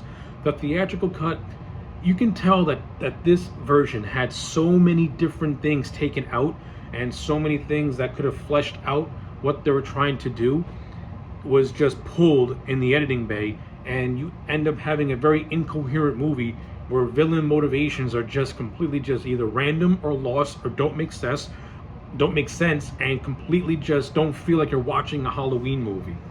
But like, again, the only thing this movie's got going for it are the kills. Like, the theatrical cut is really famous for the exploding head scene where Michael kills the abusive dad. It's the best kill in the whole movie, absolutely, to a character who you want to see get destroyed. The movie's got some decent suspense scenes. It also has a suspense scene where Kara sees her brother and his girlfriend being killed in the old Myers house, and seeing her son go to the house. And this scene is supposed to be scary, but it really does come across as filler, as just, okay, we're just killing time till we get to Smith's Groves. So let's just have a random scene of Michael chasing Kara all around the Myers house with no real explanation behind it, except for the fact that her son goes to it. That's about it. I will say this though, the great Janice Kickerman, who plays Mrs. Blankenship, if you watch Halloween 3, there's actually a reference to a Mrs. Blankenship. It may be unrelated, but it is pretty cool that Daniel Farrance took from that. Mrs. Blankenship probably has the best speech in this whole movie, where she tells Danny about the origins of Halloween, which is a great scene and a creepy monologue as well. It's also during this, but it's also while in Mrs. B's house where we get the revelation of Wynn as the Man in Black, and the whole and this is what leads to the whole climax taking place in Smith's Grove, in which it's decent. Like I said, the third act in Smith's Grove is probably one of the better parts of the movie, where it's actually decently directed with its suspense and stuff like that. You do have a really good scene that's ruined by a seizure-inducing strobe light effect, but once you get past that, it's fine, until you get to how Michael is finished off in this movie. He gets pumped full of needles full of some green substance, and then Tommy Doyle beats the shit out of him with a lead pipe. What a fucking lame way to go for Michael fucking Myers. Gets beat to death by a lead fucking pipe. So dumb. So dumb. If you're wondering why I haven't mentioned Loomis, it's because, well, the theatrical cut, like I said, Joe Chappelle and the Weinsteins didn't like the character of Dr. Loomis, and they beefed up Tommy Doyle's role because they wanted to make him the little Loomis. Why would you think that was a good idea is beyond me. Loomis He has the scene with Win, where Win explains his motivations, and he gets knocked out, and then he comes back later on to help Kara, Danny, and Tommy escape Smith's Grove, and then his parting. Then the last thing you hear is Loomis screaming at the top of his lungs like a madman, as if he's being attacked, and you see Michael's mask on the ground and him nowhere to be found. Did I mention this movie sucks ass? Because it does. Yes. In case you haven't noticed, I really do not like the theatrical cut of The Curse of Michael Myers. I think it is a piece of shit. When compared to Revenge, I'd rather watch Revenge over this, because at least Dominic Arthur-Gerard, even though he sucked also, I can't, because Revenge sucks too. It's just slightly better, because at least Revenge feels like a Halloween movie. This feels like a Halloween movie in areas, and then it feels like it's something else in other areas. The over-explanation of the Thorn cult was stupid. The whole thing of creating genetic babies that harness pure evil from Michael's DNA is some goofy, over-the-top science fiction bullshit. That does not work in a Halloween movie, because now it takes into a different direction that I don't want to go in, and it takes into a direction that's overly complicated and just fucking sucks. Yes. Halloween, The Curse of Michael Myers, theatrical cut, it fucking sucks. It barely explains anything from Halloween 5, and when it does explain stuff from Halloween 5, it overdoes it to the point where you're just scratching your head and you just can't make it all make sense. It's so fucking confusingly dumb. So yeah, the grade on Halloween, The Curse of Michael Myers theatrical cut is a 2 out of 10, and that 2 out of 10 goes to Donald Pleasance, some of Michael's kills, and parts of the atmosphere, because the rest of this movie is fucking bad. But wait, there's more. As I said, there's a producer's cut. A producer's cut that for the longest time was a bootleg that you had to search heaven and high water in order to obtain. But it was in the year 2014 where Anchor Bay would finally release the producer's cut in the best possible version. And well, we talked about the theatrical. Now let's talk about the feigned producer's cut, and let's see if it makes The Curse of Michael Myers better, or at least attempts to explain things in a more coherent way. Okay, so to make a long story short, the producer's cut still follows the same skeletal structure of the theatrical cut, though in this particular version, a lot of details are shifted around and certain things make a little bit more sense. Now, does that ultimately make the producer's cut one of the best Halloween movies ever? No, it doesn't. I mean, The Curse of Michael Myers is still one of the worst sequels in this entire franchise, but the producer's cut is a much more easier pill to swallow. So one of the things this version has that is all for it is that it has much better editing. The theatrical cut has got that MTV quick cut editing, and it's just nauseating to look at. It virtually makes certain parts of the movie unwatchable. The producer's cut does away with that bullshit and goes for a much more traditional movie, and it just has a much better flow to it. It has a better feel to it. And where the theatrical cut made Joe Chappelle look like an incompetent moron, this movie makes him feel like this movie feels like he has a workman's craft. Like he's somebody who has a general idea at what he's doing instead of someone who has no idea what he's doing.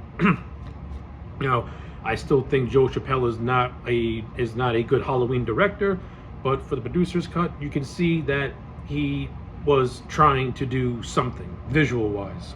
Like he was trying to, make this movie feel in line with some of the best movies in the franchise, like a Halloween 1, a 2, or a 4. But some of the more big changes to this are just as like I said, is the overall story is a little bit more shifted, and this version puts more emphasis on the whole Cult of Thorn thing much more prominently. I mean, it's still not great. The whole cult thing still sucks, but at least in this version, it makes a little bit more sense.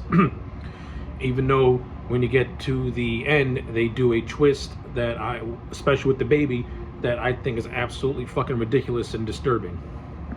Now, we're in the theatrical cut. We have Jamie Lloyd. She still dies in this version, but she doesn't die in the barn. She's left for dead by Michael, and she ends up getting killed in the hospital by the man in black, Dr. Wynn. So, again, Jamie Lloyd is still underutilized in this movie, no matter what version you're watching it. She just lasts a tad bit longer than this, though by the time she dies, she's in a medically induced coma. So nothing. It's really nothing. Where Donald Pleasance, it comes across as maybe a footnote in the theatrical version. In this version, his scenes are extended, or much more extended, and he's featured a tad more prominently. So I like that. That's cool with me. You get a little bit more insight with Kara Strode and her family, particularly with her abusive piece of shit father.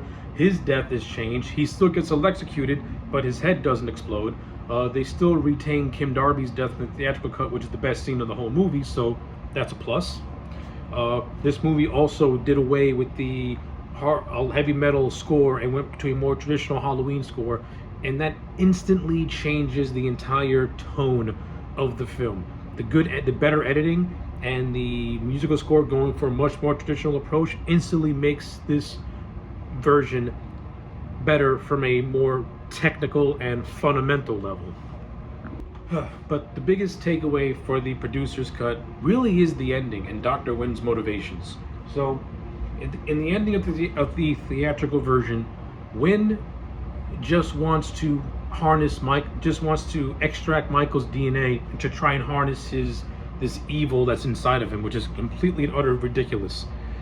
In this version, they play up the whole Curse of Thorn much more prominently by having it be something that gets passed on from person to person. So instead of genetic engineering, it's going more for an understated magical thing.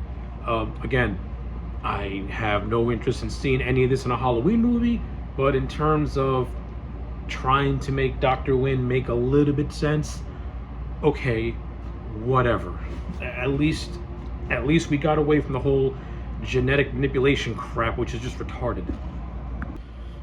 But I will say this though, I'd be lying if I said that I didn't like the fact that the druids that surround Wynn are people that work for him. Like, his staff are his druids. I think that was actually a pretty neat idea. And now we get to the part of the movie that completely kills it for me. So as we know from the theatrical cut, Jamie Lloyd gives birth to this baby.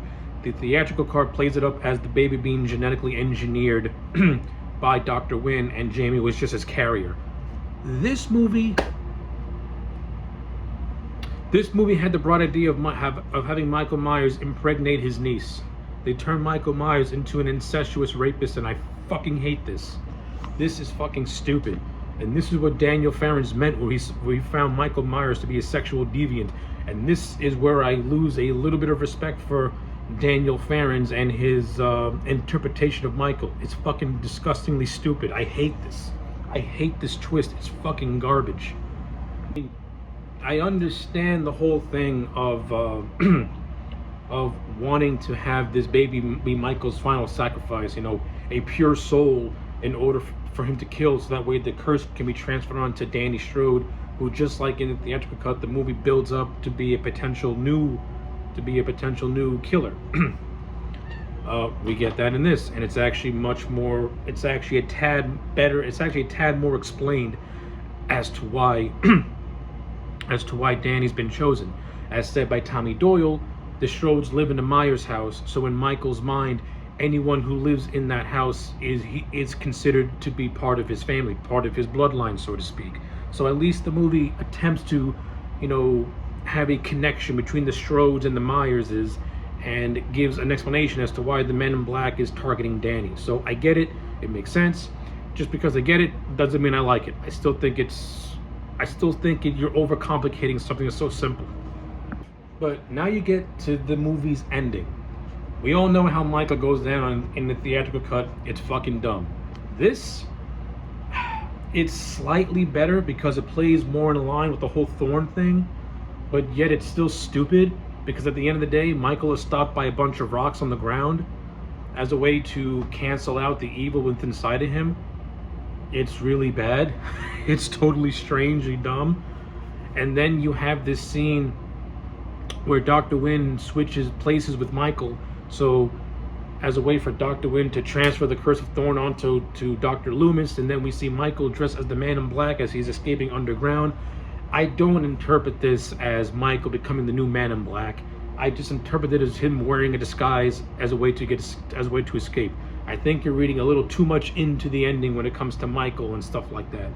But the whole idea of Loomis having the Curse of Thorn and being the new guardian of Michael, it's like, I don't think Daniel Farrens had any idea what direction he would have went in because of this. This comes across as Dominique, Arthur, and Gerard just slapping shit together and saying, hey, let the next asshole try and figure it out. But yeah, that's really all I got to say about the producer's cut. When it's all said and done, it's a better movie when compared to the theatrical cut. I still don't think it doesn't really make it doesn't make The Curse of Michael Myers any good, but it makes it more, the producer's cut is more watchable. So with that being said, the producer's cut is a 4 out of 10. If I have to watch either version, I'd watch the producer's cut because at least it feels like a Halloween movie and it feels like it has a traditional tone to it. But the story, it sucks. Things may be more fleshed out, but it still sucks. I mean, I'll say this, I do like how we get a little flashback to Halloween 5 where we actually see Dr. Wynn and his druids kidnap Michael and Jamie as they take her to Smith's Grove. Okay, I like that. But that's about it. That's all I'm gonna say. Finally, with The Curse of Michael Myers in our rearview mirror, the franchise will go on hiatus until 1998. But between 1995 and 1998, a little movie by the name of Scream came out, and it completely reinvented the horror genre. And it made Kevin Williamson a man to more or less seek out within the field. Now, Kevin Williamson's involvement would also bring the return of a familiar face. And let's just say this. This movie was 20 years in the making by 1998 standards. What's this life for? What's this life for? So Halloween H2O is often considered to be the first movie in the Halloween franchise to more or less wipe out what came before it and go back to the first movie in terms of a legacy sequel. And well, given the Thorn trilogy, this franchise needed a reboot. It needed a refresh, and Halloween H2O serves as that reboot to a franchise that was dying. Halloween, The Curse of Michael Myers, and The Revenge of Michael Myers was a 1-2 punch that nearly killed this franchise. But before we talk about Halloween H2O, let's go over a little bit of the production history that led to the creation of this film. So initially, Daniel Farrens was gonna return, and as he had already outlined a sequel to The Curse of Michael Myers entitled Halloween Lord of the Dead. And the whole concept of this story was that the entire town of Haddonfield was going to be under the Curse of Thorn and would have control over Michael Myers. But since Daniel Farrens did not want to see another one of his scripts get bastardized, he ultimately left the project. This in turn would have Dimension think of maybe Halloween should just go to the bargain bin. Maybe we should make our 7th movie go direct to video. And the idea was this. They have enlisted the writer Robert Zappia, and he wrote the script known as Halloween 2 Faces of Evil. So to the best of my knowledge, 2 Faces of Evil was the first Halloween movie to present the idea of a copycat killer. And if you actually read summarizations of this movie, it was pretty good. It sounded like a Halloween movie mixed in with 7. It was going to be a police procedural Halloween movie. And if this would have gotten made, it could have been something interesting. Like, you know, it does have the Halloween tropes and slasher tropes, but it goes for a different approach. And I think that if the Weinsteins and Mustafa Akkad would have had, I think the Weinsteins would have had more faith in this, it could have gotten theatrical, and you could have gotten some decent names to be in Two Faces of Evil, because I think this movie had some potential, but that ultimately fell through. And the reason why this fell through was because Jamie Lee Curtis. That's right. 1998 marked the 20-year anniversary of Jamie Lee Curtis getting into acting, and also the 20th anniversary of the first Halloween movie. So Jamie Lee Curtis, as a thank you, wanted to return to the Halloween franchise to give Laurie Strode a proper send-off and to do something for the fans.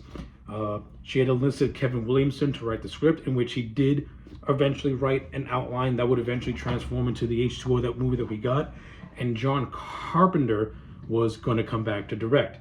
Now, the stuff with John Carpenter ultimately fell through because the Weinsteins and Mustafa Akkad did not want to pay John Carpenter's fee. And Carpenter's said on record that the fee was mostly made up of royalties that he never received. Which I say, pay the fucking man, because you took his ideas. You took his idea for Halloween and Michael Myers and butchered it almost beyond repair. The least you can do is give the man his money. But no, they didn't go that route. Instead, they would enlist Steve Miner, who had actually cut his teeth on the first 3 Friday the 13th movies. So they got a horror director to do a horror movie. Go figure. Not only that, the Stephen Miner directed Friday the 13th movies are actually some of the, well, I don't like Friday Part 3, but Part 2 is actually really, really good. So you actually have a director that can give you a workman-like movie, and it's not going to be done by a hack. Like, he's going to give you a quality movie. So you have a good director. You got Jamie Lee Curtis back on board. You got Kevin Williamson, who wrote the initial screenplay, and when you watch H2O proper, it has a lot of its fingerprints all over it. Now, it should also be noted before we talk about H2O that in hindsight, especially by as early as 2018, when Jamie Lee Curtis talks about H2O, she regrets doing the movie, and mainly because John Carpenter did not come back, and the fact that she didn't push for Deborah Hill to return as producer. I mean, it would have been cool as hell if that trio would have came back. Obviously, it did not happen, and that sucks. And of course, Jamie Lee Curtis being back was a good reconciliation, since Donald Pleasance had since passed on 3 years prior.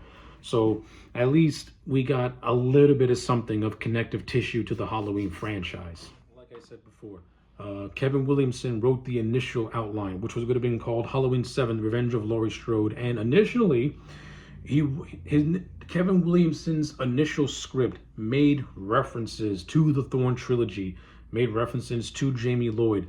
There was a scene where a character was talking about Jamie Lloyd, and Laurie got so worked up about it that she ended up going to the bathrooms and vomiting because in her mind, because she essentially led her daughter to her death by abandoning her. I mean, elements like that I would have kept in the movie. I mean, when you watch H2O proper, they do make some small little minor references to the Thorn trilogy here and there. But it was ultimately decided that the way to go is just to wipe out the Thorn trilogy as a whole, because H2O introduced a son to Laurie Strode. So how are you going to reconcile a daughter and a son? Just erase the Thorn trilogy, have this movie be a direct continuation from the first 2 Halloween movies, and then go from there. And that is what H2O is. H2O is the proper Halloween 3. So, with all that preamble out of the way, let's finally talk about H2O 20 years later. Or, a title that I really liked, Halloween 7: The Revenge of Laurie Strode.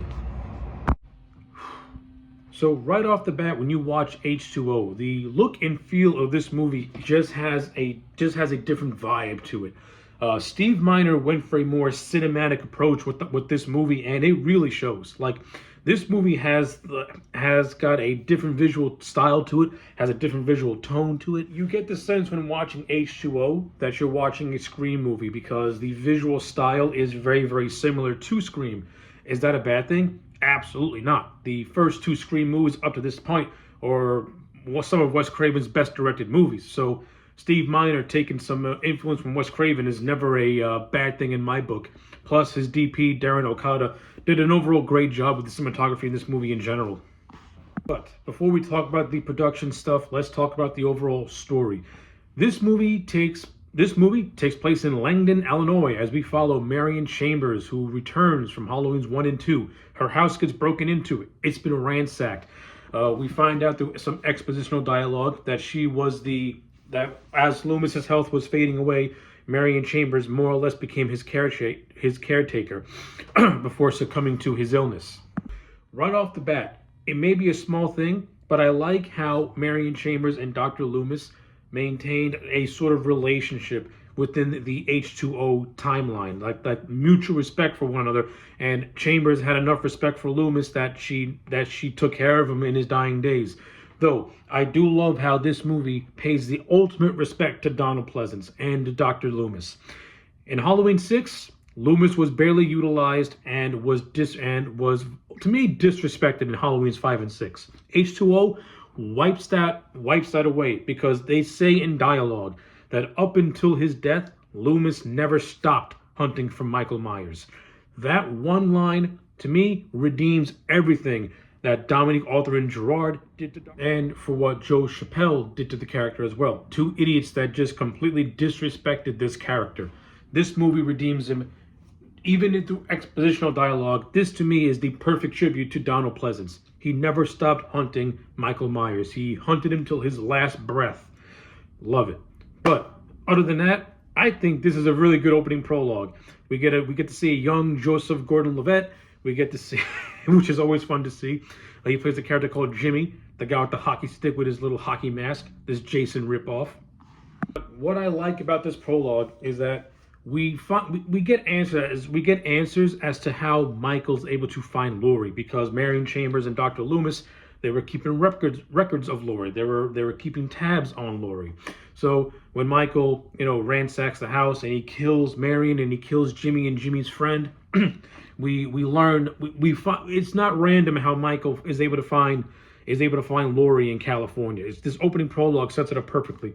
And I also like this movie's opening titles. The opening titles of H2O, probably one of the most underrated opening sequences in a Halloween movie. You have John Ottman's orchestral rendition of the Halloween score, which I think is really, really good, and gives it a very grand, it kind of gives the score this grand feeling almost. I really like it a lot. And I like how we see a montage of newspaper clippings that, does not say Michael disappeared after Halloween 2, but it also makes some small little references to 4, 5, and 6.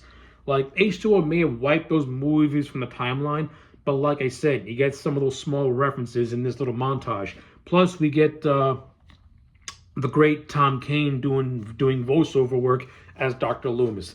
Now, I've heard people say that they didn't like Tom Kane's voice as Dr. Loomis. To me, it is what it is. I don't think it does a horrible job. Listen, trying to mimic Donald Pleasance is not easy. So I give the man credit. He tries, and he didn't phone it in, all right? It was decent for what it was. Though, one could wonder, why didn't you just use the original audio from the first movie? That's just me personally. So, after a very good opening title sequence, we are now introduced to Laurie Strode, who is now going by the name of Carrie Tate.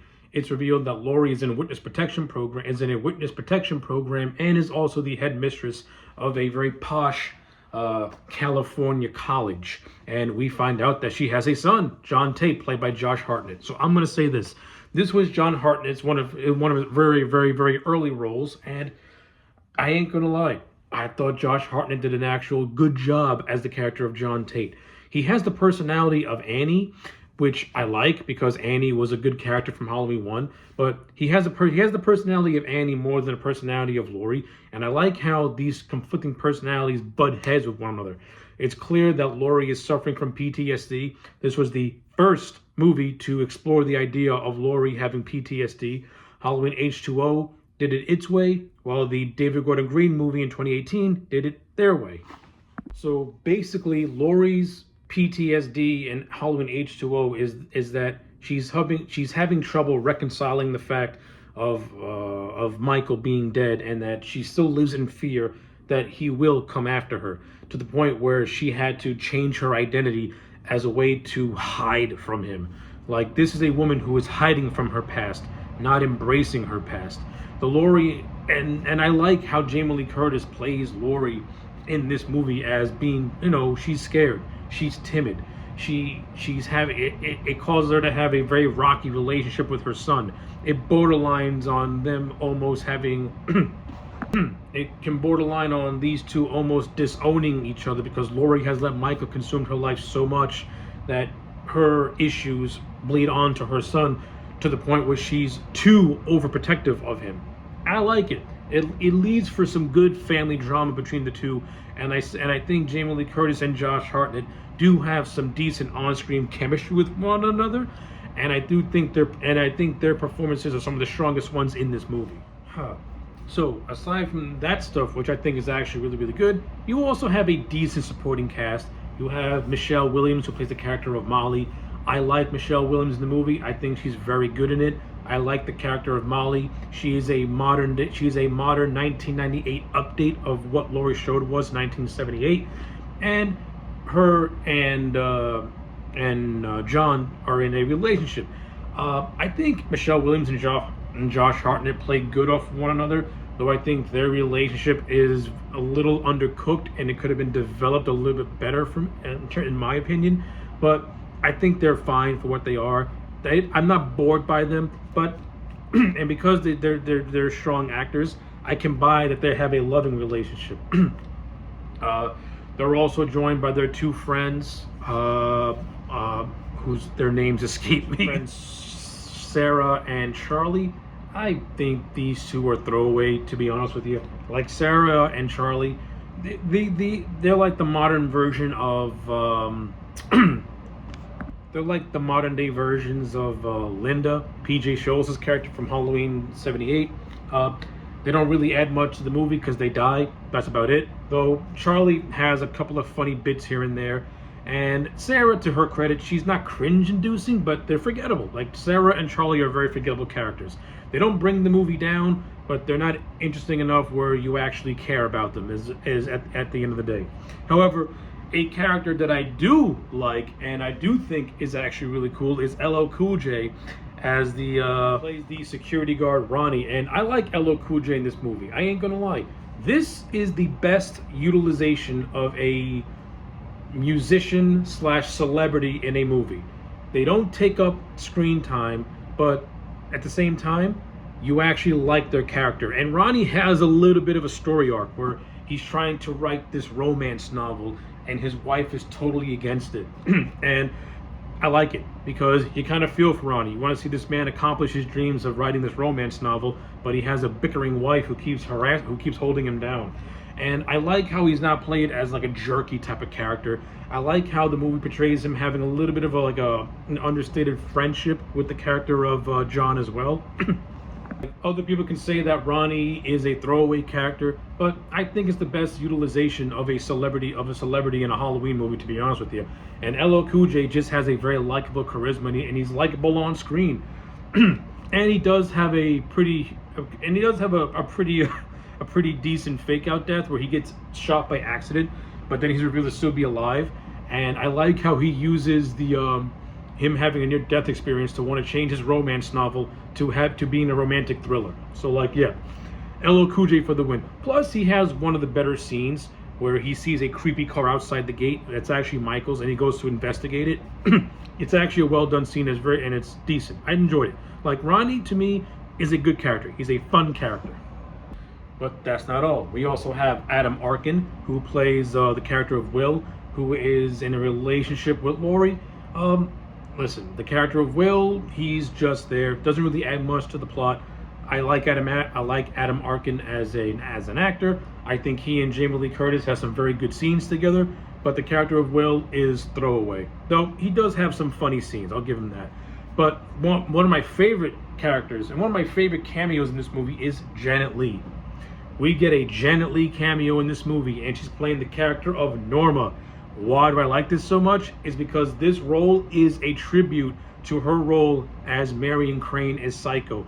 Up to her name being Norma, the mother of Norman Bates, she drives the same car that Marion drove in the Psycho, and after a scene between her and Jamie Lee Curtis, you hear a faint trace of a piece of music from Psycho as well. Like, to me, the character Janet Leigh is fucking badass. The character of Norma, even though she's maternal and she doesn't add much to the movie, it's the fan in me that loves horror so much and loves these little tributes to to a genre that I love, that I can't hate on it. I love it. But Jamie Lee Curtis and Janet Leigh, mother and daughter, they do share a nice little tender scene together that can almost be portrayed as almost a meta scene. I like it. And it's basically Norma telling Laurie to not let her past get to her and to focus on a future. I like it. It's really well done. One of the better scenes. It doesn't last long, but I like it. Whew. But now we get to the good stuff, and that is Michael Myers. Chris Duran's portrayal as Michael Myers. I'm gonna say this. I don't think Chris Duran will go down as one of the better Michael Myerses, but he's not a worse one either. Chris Duran's Michael Myers is good. I enjoyed it. I like it. I think his portrayal is a little bit better than Dick. It's not as good as Nick Castle or Dick Warlock, but I like him more than Don Shanks. And that's nothing against Don Shanks, because he's one of the better parts of Halloween 5. But I like Chris Duran. I like how he made Michael feel more predatory, as like a jungle cat locking onto its prey and then just going in for the kill.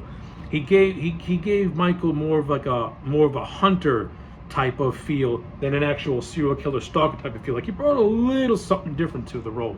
Now, while I don't think this movie has some of Michael's best kills, you do get some decent kills. You know, I like the scene. I like the whole thing of him using an ice skating boot to stab Jimmy in the face.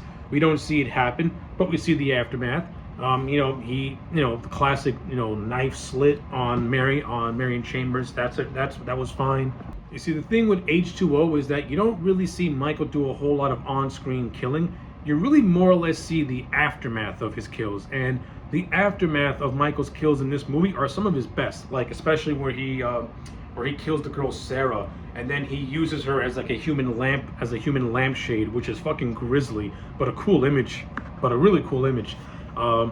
There's the character of Charlie who gets his hand stuck in like a drain, and there's a switch, and you think that his hand's gonna get all scrambled up.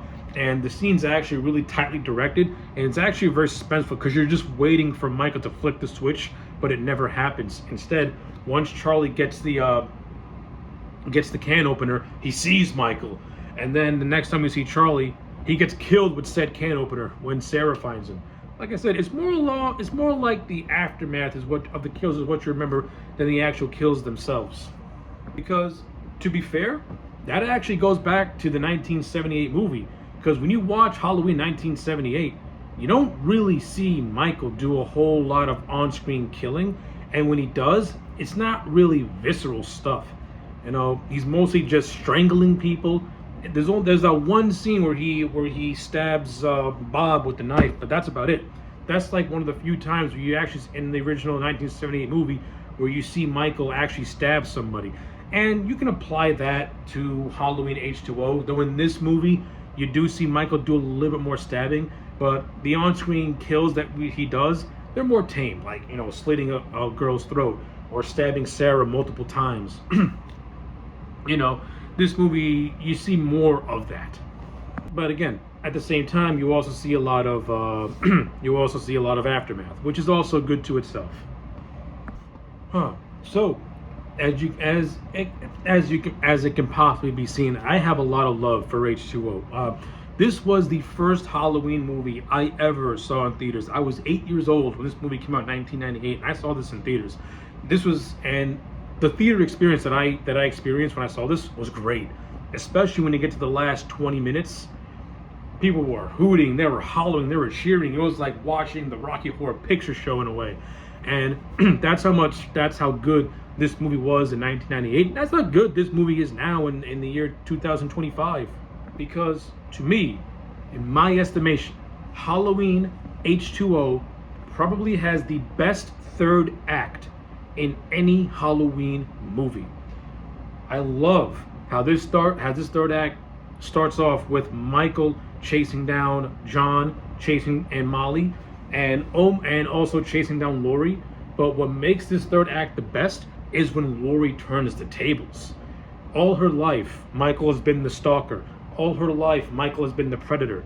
But now, Laurie flips it around. Now she's the predator. Now she's the stalker. Now she's on the lookout for him. She's the one who wants to face him directly. And this leads to one of the greatest fight scenes in a Halloween movie. The clash between Laurie and Michael in this movie is awesome. This is the best 15-minute fight scene you'll ever get in a Halloween movie. Because Laurie hits Michael with anything she can get her hands on, and Michael just absorbs that punishment.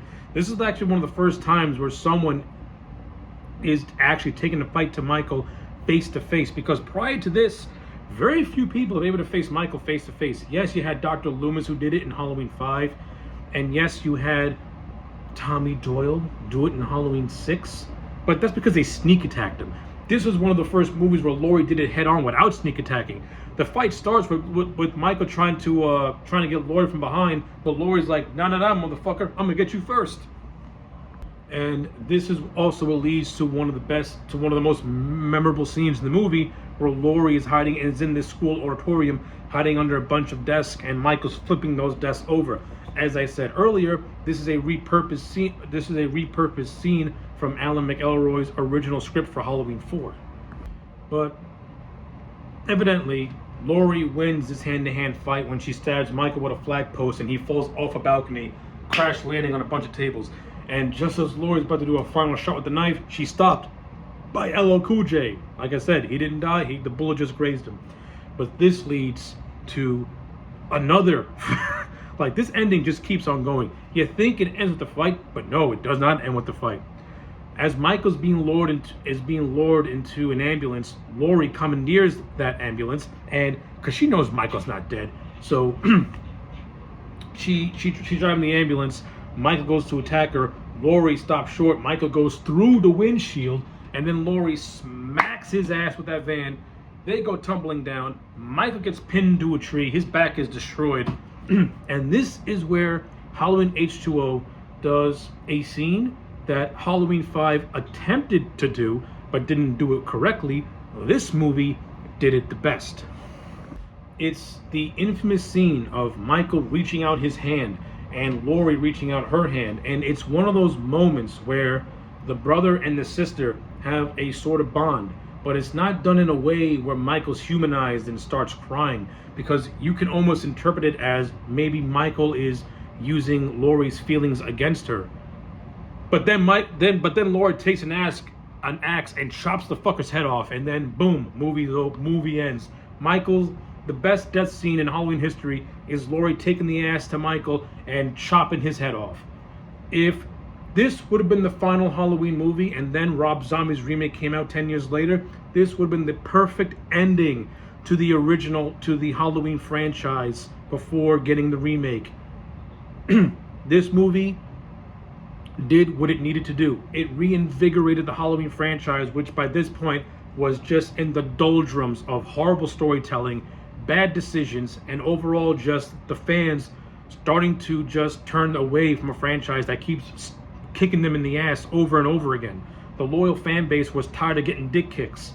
And then Halloween H2O comes along, says, fuck what came before it, let's make a fun Halloween movie again, let's give the fans what they want, which is a love letter to the 1978 movie. We're bringing back Jamie Lee Curtis, we're going to make a kick-ass movie, and that's what Halloween H2O is. H2O is a kick-ass movie. Is it perfect? No, it's not. Like I said, I think the character of John and his relationship with Molly can be is very undercooked. The friends are not all that engaging. They're not bad, but they're not memorable. Do have some scenes in this movie that do play off as being time filler. Like there's this scene of a mother and a daughter in a rest stop, and the whole purpose of this scene is just for Michael to steal her car, but it drags on a little too long, and these characters don't mean anything to the overall narrative. It's just the movie stopping in its tracks to do a horror scene when You could have just had Michael just take the car, drive off, and we don't care. And I don't care about these two characters because again, they don't play a role in anything. Like you do have some characters, you do have some scenes, some characters that are underutilized, or they're just there for time filler. But once this movie gets going, it gets going and it does not stop. It's a thrill ride all the way to the end. So, as I said, if you can't give people an iconic Halloween movie like the original 1978, that is pure terror, then give me a fun, kick-ass Halloween movie that just makes this franchise fun again. That's what H2O is. It's a fun movie. With all that being said, Halloween H2O is an 8 out of 10. So, Halloween H2O released in October of 1998, and to no surprise, this thing made money. This thing made $75 million worldwide. H2O became the highest grossing Halloween movie up to this point. So sky was the limit. Where do you go? Where do you go from here? Michael's dead. He got his head chopped off with an axe. What do you do now? Well, in the year 2002, we would get her answer when we would have to sit through a resurrection. Speak with, eat with, lay him down and sleep with. Type of woman make a brother wanna keep it. Shorty be so exotic, she looking decent. Lot of corny others be offering whack free. I can't hold her heat no more, yo, I gotta release it. What y'all wanna do? Don't you know we always... So, as always the case with this damn franchise, the behind-the-scenes stories to how Resurrection got made is just as irritating as the movie itself. So, initially when Jamie Lee Curtis came back for Halloween H2O, she came back under the thing that Michael Myers would be finished off, would be killed. But Mustafa Akkad, God bless him, put it in his contract that Michael Myers could not be killed legally. In a legal document, he wrote this thing. So, this put people in a bind. This is what led to Kevin Williamson to write a scene that was filmed but was not shown until Resurrection of a paramedic storyline. And when I talk about Halloween Resurrection, not in the first 10 minutes, the frustration of this movie is going to hit a critical level because this whole... Let me keep my composure and go through this without sounding like a madman. But let's say this. To say that Jamie Lee Curtis had to agreed to terms that she did not want to agree with is ridiculous. It's business, I understand it, but it friggin' sucks. However, Jamie Lee Curtis did put her foot down when she said, all right, you can do this stupid bullshit story, but in the final movie of H2O, let the audience believe that Michael Myers was killed off before you ruin it with this bullshit sequel. And ruin it, did they do with this sequel? But before we talk about the movie proper, let's just say this. It took a while to find a writer to even want to do this thing. So Daniel Farrens made a pitch to want to return, and his take would have been Halloween Lord of the Dead, Halloween 8 Lord of the Dead, in which Laurie would have been revealed to be the main antagonist. Oh my god, I hate when horror movies want the protagonist to become a villain because it's always just a mess as to how it got to that point. No, this story would have been absolutely dog water bad. I don't care if some people thought it was intriguing. It's bad. I hate when longtime protagonists turn a leaf at the last minute. They did it with Luke Skywalker to an extent in The Last Jedi, and it completely took a piss all over his character. If you've seen the recent I Know What You Did Last Summer movie, they made the revelation that Rey was one of the killers, and it was fucking stupid. They stop making heroes into villains without a plausible reason for it to happen. But ultimately, longtime producer Paul Freeman would seek out the writer of Larry Brand, and Larry Brand had the idea of wanting to do a more or less a 2002 version of the old War of the Worlds. Now, if you're familiar with Orson Welles and the War of the Worlds, it was a radio show that Orson Welles made people believe was actually that a real alien invasion was happening when he was really just conducting a radio play. So Larry Brand wanted to tap into that with the modern day technology of the internet and stuff like that. So it was basically going to be Larry Brand's version of reality TV gone wrong. Now, can this concept work? Yes. Can it work in a Halloween movie? No, it does not. This concept cannot work in a Halloween movie. Maybe in like small little spurts here and there, but as a full-length thing, no, it doesn't. But ultimately, Larry Brand's script is what this film would go on to follow in terms of its follow-up story to H2O. Now, initially, they were going to bring back Dwight H. Little from Halloween 4 to make this movie, and thank God he passed on it, because Dwight, as good as I like Halloween 4, I do not think Dwight H. Little would have made this movie better. Maybe if he would have brought back Alan B. McElroy and you would have let them do a page 1 rewrite, then maybe they could have done something with Halloween 8. But ultimately, they ended up getting Rick Rosenthal, the director of Halloween 2. And okay, that's promising. Halloween 2 is a decent movie and a good follow-up to the first Halloween movie in terms of making it feel like this 3-hour-long epic. And Rosenthal did an admirable job at mimicking a John Carpenter-like style for that movie. Okay, let's do it. Rick Rosenthal comes back as director. I'll give my thoughts on Rosenthal's directing on this movie when I talk about it proper. I'm not going to say anything. Let's see. Mustafa Akkad and producers wanted to bring back LL Cool J since they enjoyed working with him, but surprise, surprise, LL Cool J ended up being way more expensive than he was in the first movie. And that's because by 2002, LL Cool J's stock had risen up to almost uncanny levels. But who is just as popular as LL and is a good rapper? Why, it's the man himself, Busta Rhymes. And I like Busta Rhymes. I'm not a big fan of rap music, but I like Busta Rhymes. He's got a couple of songs that I like. He's gonna play the character of Freddy. And we're also gonna bring in Tyra Banks. You know, at this time, Tyra Banks was just merging in her popularity. So, okay. It's clear as day that Halloween 8 is not going to be made for Halloween fans. It's going to be made for mainstream casual fans who like celebrities like Busta Rhymes and Tyra Banks. Nothing against those two, but yeah, you know what direction we're going in. And if you actually hear Mustafa Akkad's reasoning for Busta Rhymes, if you watch the Halloween documentary 25 Years of Terror, Mustafa Akkad cast Busta Rhymes of the recommendation of his young teenage son, as for who he was going for advice as to what do young people like in the year 2020, in the year 2002. To which his son replied, "Oh, Busta Rhymes." Oh my God. Okay. Yeah, we have that. Not only that, this was the first Halloween movie to be filmed in Canada. All the other ones were filmed in the US, primarily in California and Utah as the two most prominent filming locations for a Halloween movie. This was the first one to be shot outside the States in Canada. Take that for what it is. Hey, listen, at least this fucking thing wasn't done in fucking Serbia, in which how the hell can you pass Serbia as Middle America? At least parts of Canada, you can get away with it. So I'm not totally against the shooting location. It is what it is. But yeah, well, the preamble's over.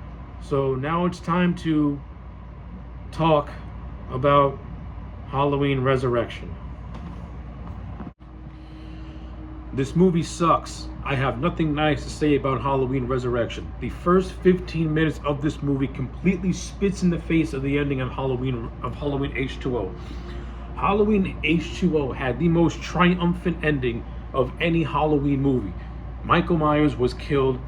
Laurie Strode had finally conquered her demons. But can we ride up to the sunset and reboot Michael starting fresh? No, we have to make a sequel. And this is the piece of garbage we get. We bring back, as I said earlier, we bring back Rick Rosenthal from Halloween 2. He completely phones it in. You bring back Jamie Lee Curtis, and you can clearly tell that she'd rather be doing anything but this piece of junk. And like I said, this entire movie is the Busta Rhymes show. It revolves around him. Once you get past the first 15 minutes with Jamie Lee Curtis, Laurie Strode is officially an afterthought. So let me explain this.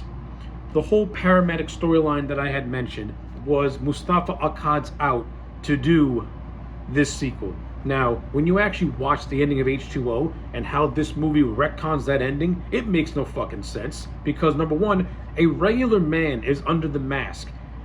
how this regular man is able to withstand the brunt force of a fucking ton van pinning him to a tree and breaking his spine, and yet still having the energy to reach out to Laurie for help, makes no fucking sense. The whole retconning of the H2O ending is complete and utter dog water. It makes no sense. It's half-assed. It's stupid. And it's dumb. The whole idea of Laurie Strode being institutionalized because she made a mistake. Hey, listen, if this movie was actually telling a better story, maybe it could have worked. Hell, I think Laurie being institution is the holdover of them wanting to make Laurie Strode the villain because we're out of ideas. So let's make Laurie a villain. You know what? Now that I think about it, that could have been better than this piece of junk.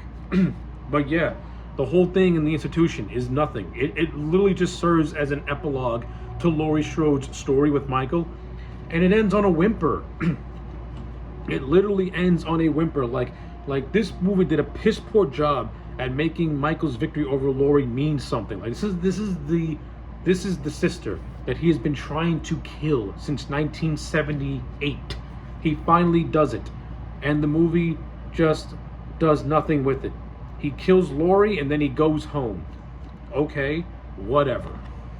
And the movie doesn't even make a big deal out of it because, like I said, once this prologue in the institution is finished, this movie goes on and tells its own story where Busta Rhymes is playing this character by the name of Freddy who wants to do this thing called Dangertainment, in which he puts people in the Myers house and he has them skirmishing around the house looking for artifacts and stuff. He basically wants to do a reality-based horror TV show. If this was any other movie, okay, but a Halloween movie, I don't need to see this. It's boring. The characters in this movie are boring. Bianca Kajik, who plays our lead character, Sarah Moyer, she's boring.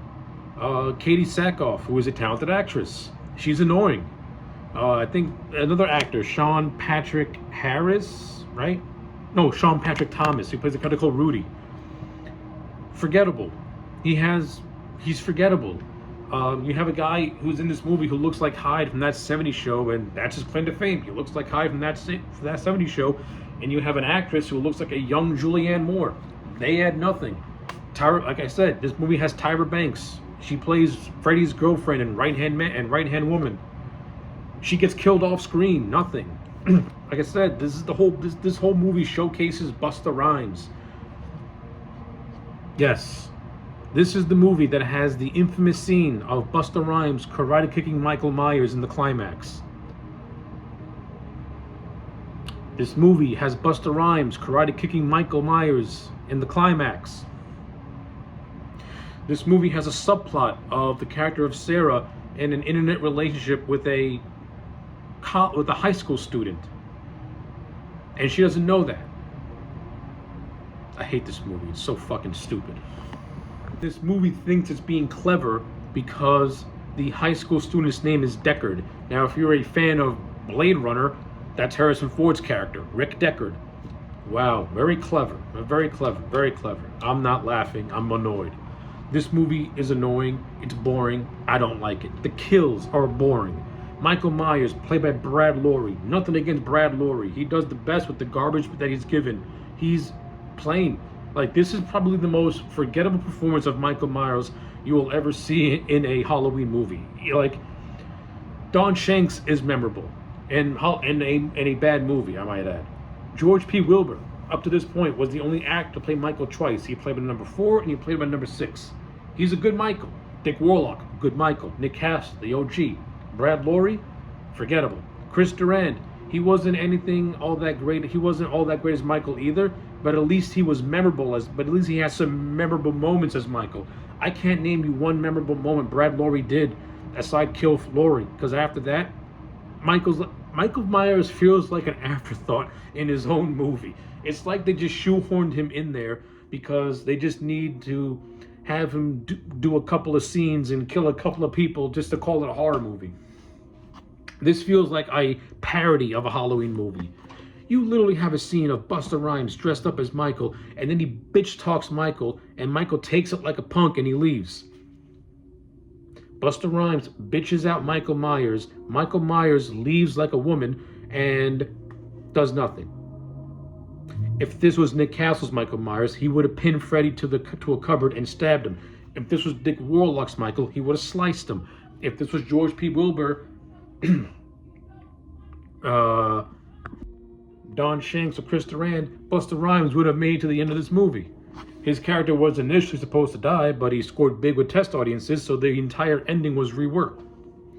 Yeah, so the original ending of this movie was supposed to have Deckard save Moira from a burning Myers house, but instead it was reshot to be Freddy. But if you watch the final product, you can literally see Deckard kicking down the door. They just inserted Freddy in there.